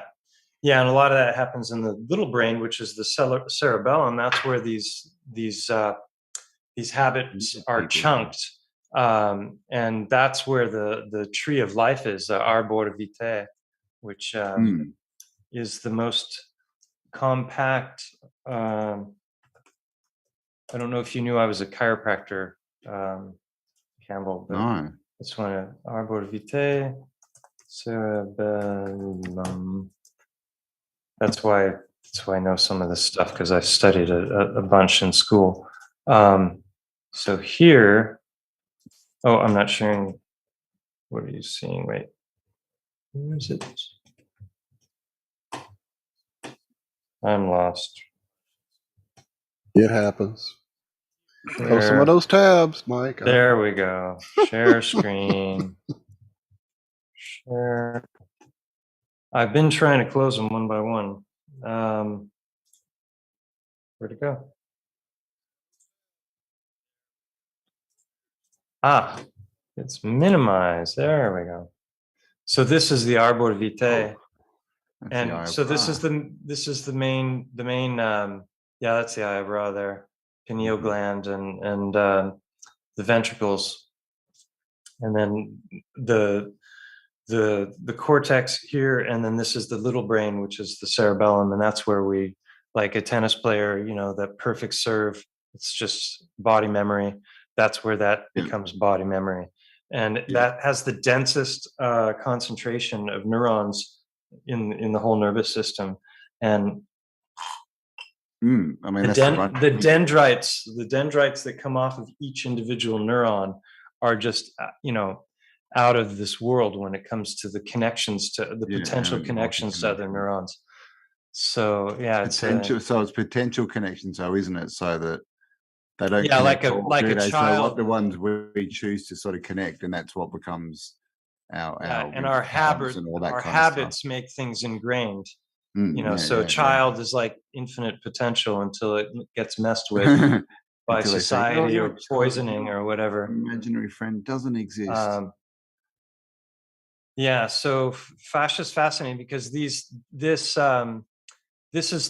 might be like the information superhighway of the nervous system, because fascia goes from the toes to the bottom of the toe all the way up to the top of the skull.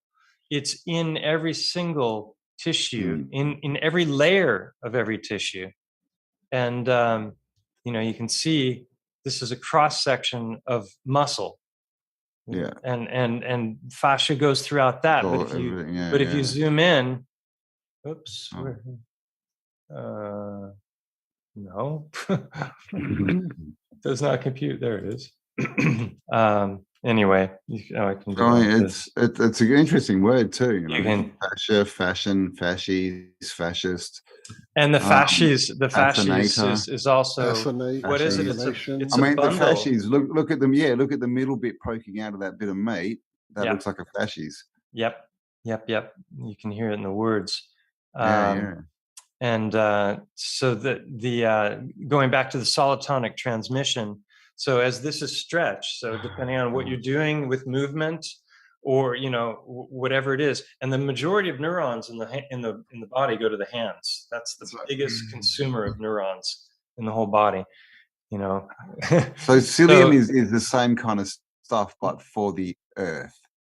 Yeah, so there you have your fractal lightning. So it's going to be holding memory for how it's been treated by us, pretty much, kind of thing. And they say we're closer to the mushrooms than we are to the plants. I don't know what they got this there is to that. And I mean, it can eat and destroy radiation, oil, plastics, anything, because basically it'll go up to something and touch it, and then send signals back, and all it wants to work out is, how do I turn this into food? And it works it out, and it sends it back, makes the chemicals and everything, and it just starts eating whatever it comes in contact with. Like, I mean, that's all we need. How do we have pollution if we've got Cilium? I mean, come on. Yeah. Paul Stamets has done amazing work on, you know, understanding so much about mushrooms and reclaiming lost knowledge. And it's interesting, magic mushrooms make all that, the information flow, which is your Fascia sort of system, which is your Cilium system. That's an interesting picture to save. Oh yeah, just to finish the thought about the mycelial, mycelium is one thing, but I imagine there's a connection, obviously. and our nervous systems may just be the extension of mycelium. Ultimately, who So- knows? We're the so- offspring of the mushroom, you know. For all What we if know. mycelium retains knowledge? Shall we say knowledge? Then titans fall over, and they're the psyllium that we find in the ground is just what came out of the giants, right? As their what's it called? Mycelium, fascia stuff. Yeah, that's what I Fascia. think I'm finding all over the place. So here, literally, it you could know. have migrated out of their bodies and into the ground as they became, the ground. As they, right.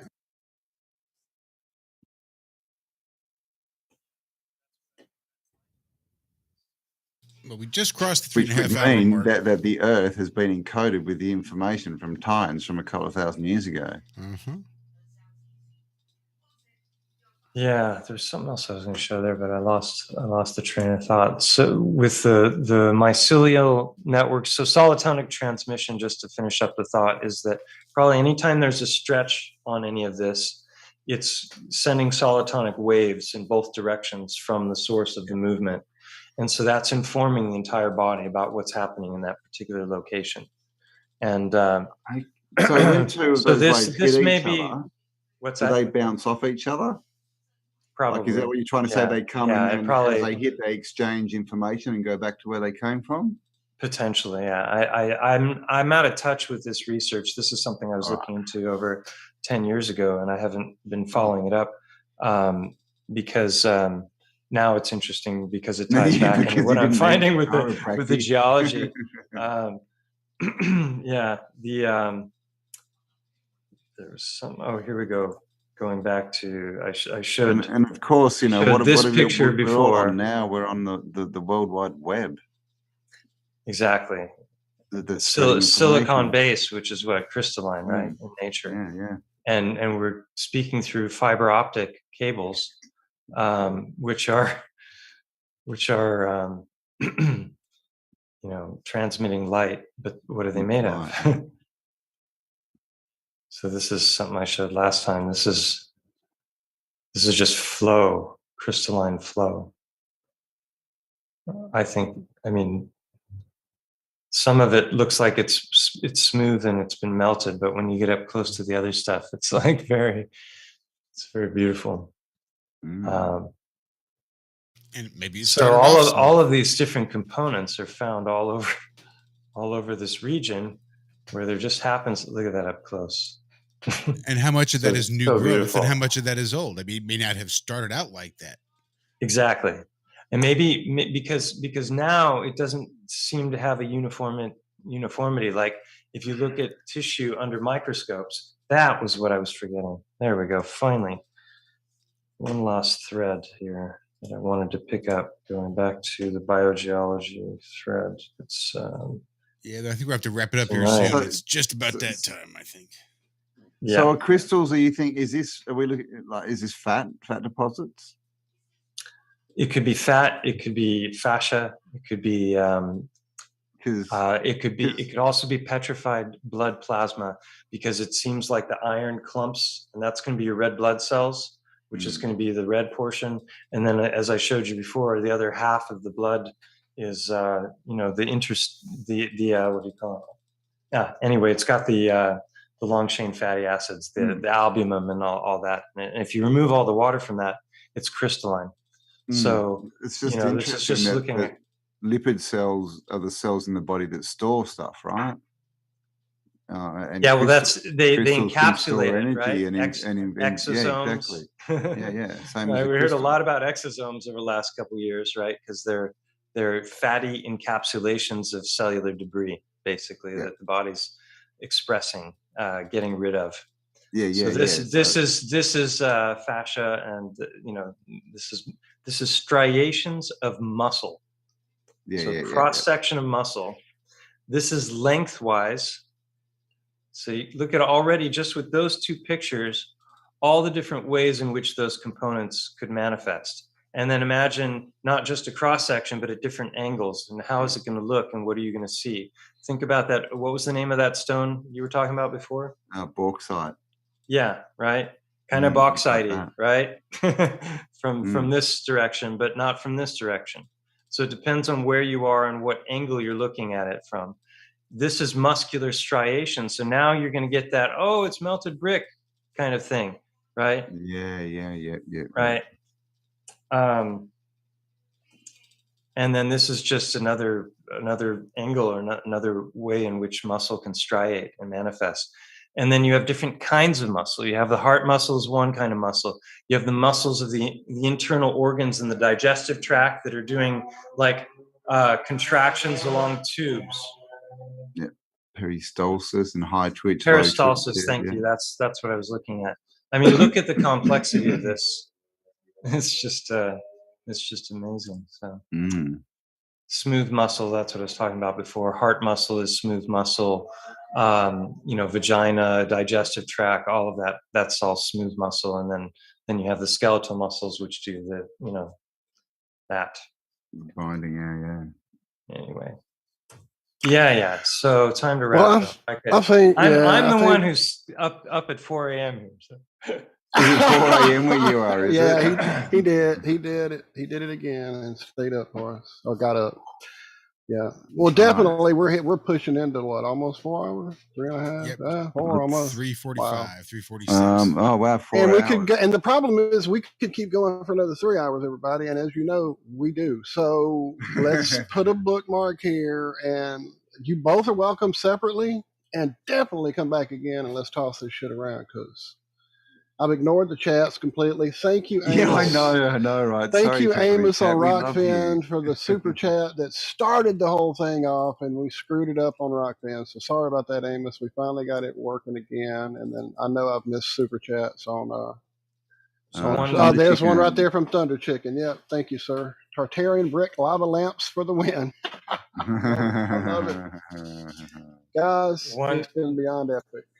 One last important subject. Absolutely. And it won't take long, but I mentioned in the live stream when you were talking about having Harry Hubbard on, and I just want to let you know I've had interactions with Harry Hubbard, and I've made a video about it, and it's kind of an important video for everything we've been talking about tonight.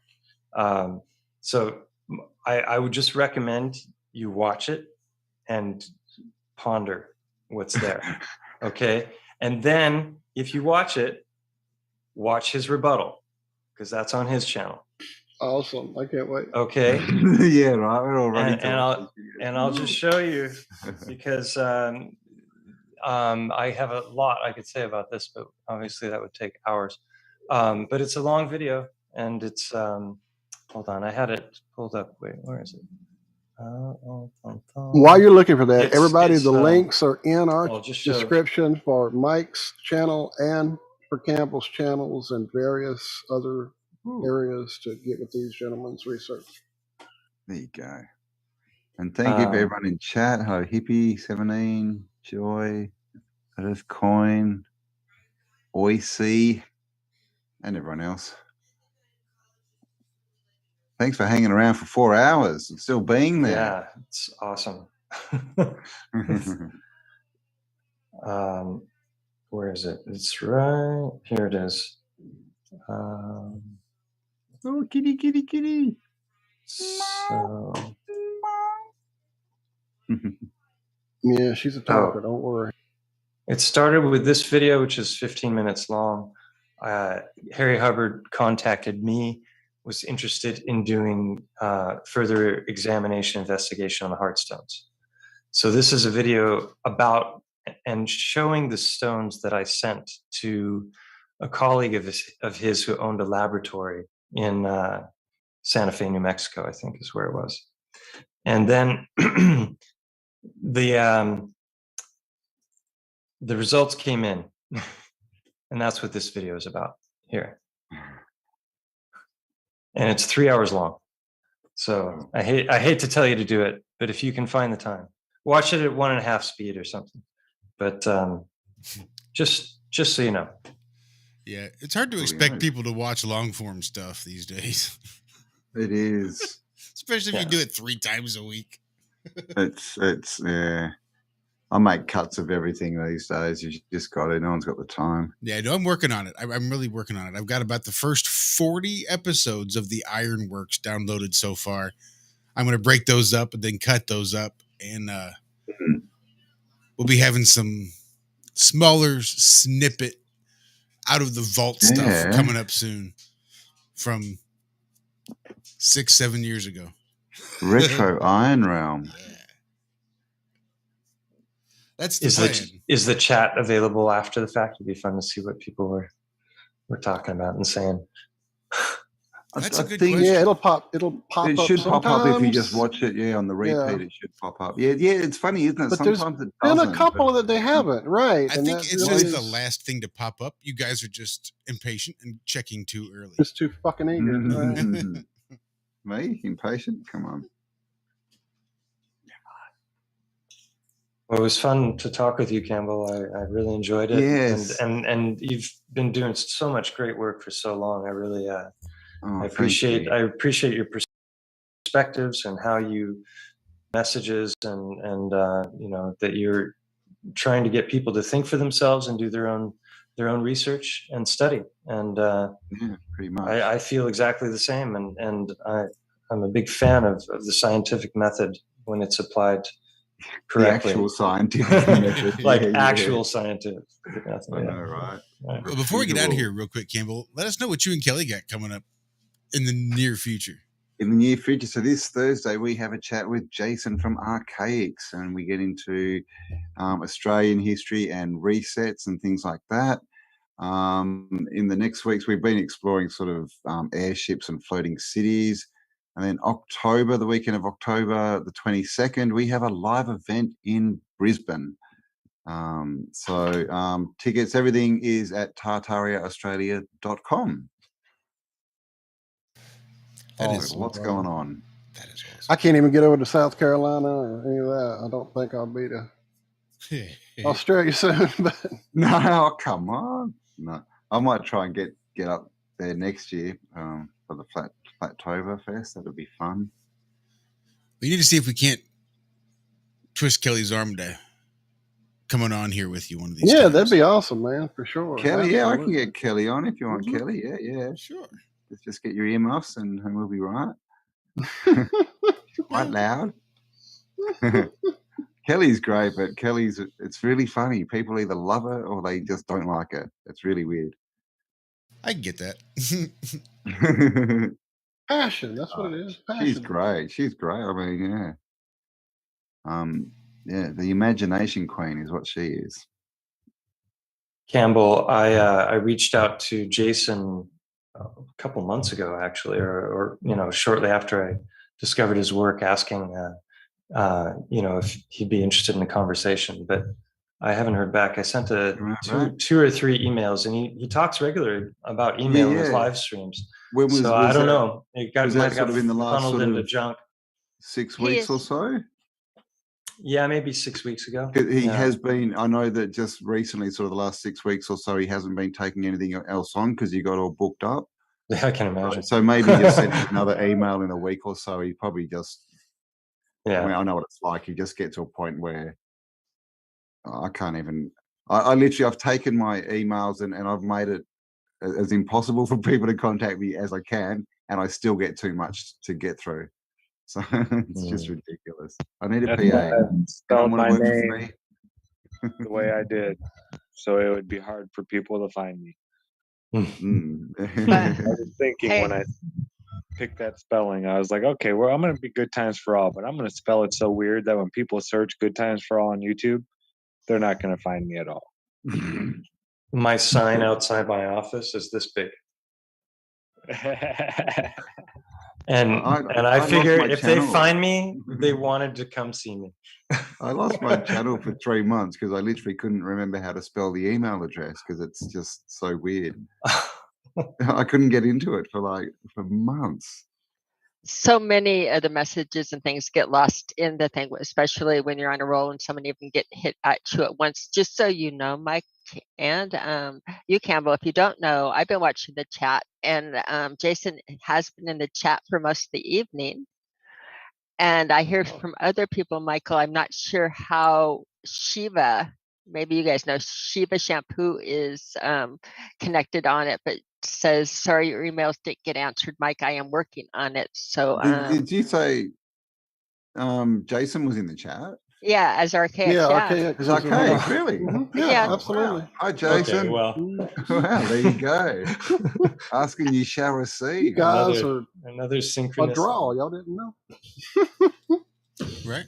Wow. Well, there you go. Maybe I'm going to. I'm so bad at reading chat. I did one with Dave last night. Got to the end. Honestly, I haven't even talked to anyone again. I didn't even think of the chat until somebody mentioned it like 5 or 10 minutes ago. I'm like, get better on it. But Speaking of hard to find, no we love offense. you all. We love you. Yes, absolutely. we just hit 4,300 subscribers there on YouTube.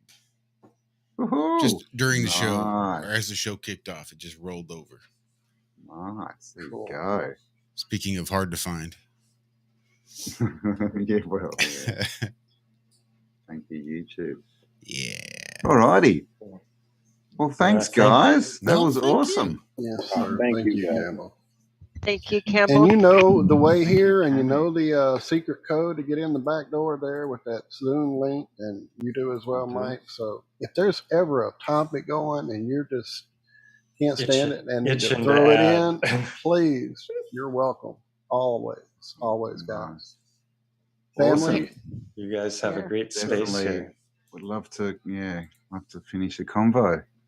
Campbell, I know how busy you are. I really do, but you do have to come back. And one of the times you have to come back, and I have to let you talk more. I am so sorry. No, you're good. I got passionate. You get passionate. You know how you go when you just you get passionate about something, and sometimes it feels like you're just talking and can't shut up. And I was so excited that you were coming on, and then spewed. And I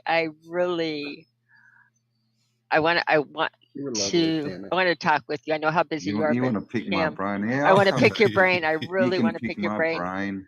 Yeah. Yes, please. Yes, please. Okay.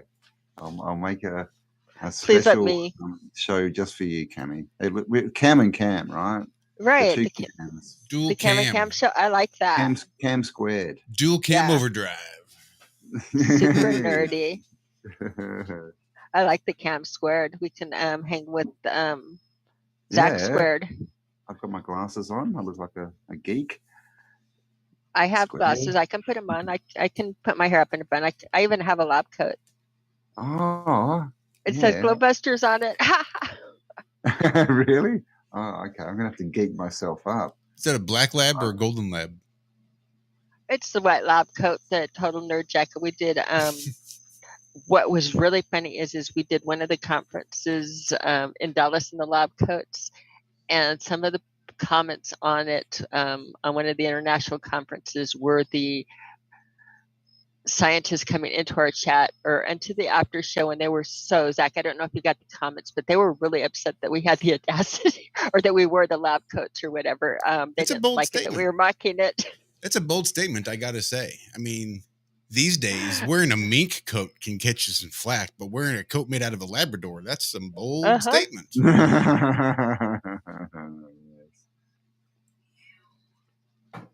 No, I saw somebody on Facebook talking about they were going to start their bunny farm with, price of food rising and everything. They were going to start supplementing with some bunny meat. Well, it's what they used to be back in the 30s, and they do multiply pretty quickly, don't they? Yeah, that's why you used to be able to get them at State Fair. It wasn't just a jinky little kid prize for your kid. It was fucking a meal for the family. It was a possibility for future meals as well. Yeah, right. Yeah, okay. Take them home and breed them. But there's one of those spoof pages, one of those like shit posting pages on Facebook that makes me laugh. It's about a farm for dog meat, and it's all about the humane harvesting of dog meat and all the wonderful recipes and great things you can do with the dog meat and all this stuff. Really? I mean, it's not real. Obviously, they're not out there harvesting stray dogs to keep the streets clean, but as an owner of a pet rabbit, I can see the parallel in someone saying, hey, I'm just going to farm some bunnies for some meat. And somebody saying, hey, I'm just going to farm some dogs for some meat. It's really the same thing. Yeah. hey, I'm just going to farm some cows for some meat. Right. So I Oh. had to fight the urge to get defensive in the Yeah, name I of know, right? all the voiceless little bunnies out there. But I didn't. I typed some stuff out and thought about it, and then I Yeah, retyped man. it. Do the Abraham Lincoln. You write out a letter and call him every name under the sun, and then you screw it up and throw it in the bin. Yep, that's exactly what I did. Yep. Burn it. There's so many comments I don't send. Yeah, I just there's write them out. 10% maybe. Off my chest. Yeah, and then I just hit discard. Mm-hmm. But that's all the comment is. They're actually only to do with us. When people comment, it's got nothing to do with the person they're commenting to. They might think it does, but it actually doesn't have anything to do with them. Well, at least in some aspect. Again, you get on Twitter, and that's where I learned that trick to type it out and then really think about whether or not I want to press send, because it's a commitment at that point. You press that send button and you're committing to a conversation. Maybe one-sided, maybe not. Maybe it's just for the people that are reading it, because the person you're talking to isn't going to pay a lick of attention to what you're saying. But it's going to take time. It's going to take frenetic energy. It's going to take all this other shit. If you type it out and you press send, then you're going to get a response. And now you've committed to responding again. And it's a back and forth until hopefully this back and forth comes to some natural conclusion where you can both part ways, and that's that. And it's never that way. Shit like that it's not the internet. So it's never that's that. You just delete, discard. Have a nice day. I'll go pet my bunny. Indeed. I'm offended. Well, thanks, guys. This has been absolutely great. It has been good. All right. Yeah. Well, I shall be around, and I'll be in touch for the Cam Squared, and Mike. If you want to send Walt, you can send Mike my details if you want. Yeah. And then send me an email, and we'll get you on with Bernie maybe, and then go through some stuff. Sounds fun. Yeah. That'd be cool. Definitely good. Alrighty, amazing people. It was fun. Have a amazing night. You're all off to bed. I'm just starting my day. You're just getting kicking, right? Well, thank you for doing it, my friend, so early. And you as well, Mike. I know you're out of your normal time zone, time frame, etc. So, guys, it was great. Love y'all. Thank y'all so much. Thanks, chat. Thank y'all. Josh, Walt, Mike, and everyone in chat. Have an awesome day, night, morning. Thanks, guys and dolls. Thank you, guys. Always a pleasure. Always a grand time. Thank you, guys. Still haven't got the specifics for next week down just yet, but we do have some things in the works, one way or the other. I'll leave it at that. Awesome. What else? Nothing. Ironworks every Tuesday and Friday morning, kicking off at 4 a.m. Central to 6 a.m. Bright and early, dark and early, however you like to say it. Otherwise, we're right here every Friday evening, 5:30-ish. We love you, Liz. Yeah, that's it. Right here. Have no sphere. Iron Realm Media, we love you. Be good. Be well. Bye-bye. Stay awesome. Blood is a ferrofluid. I learned that tonight. Yes, it is.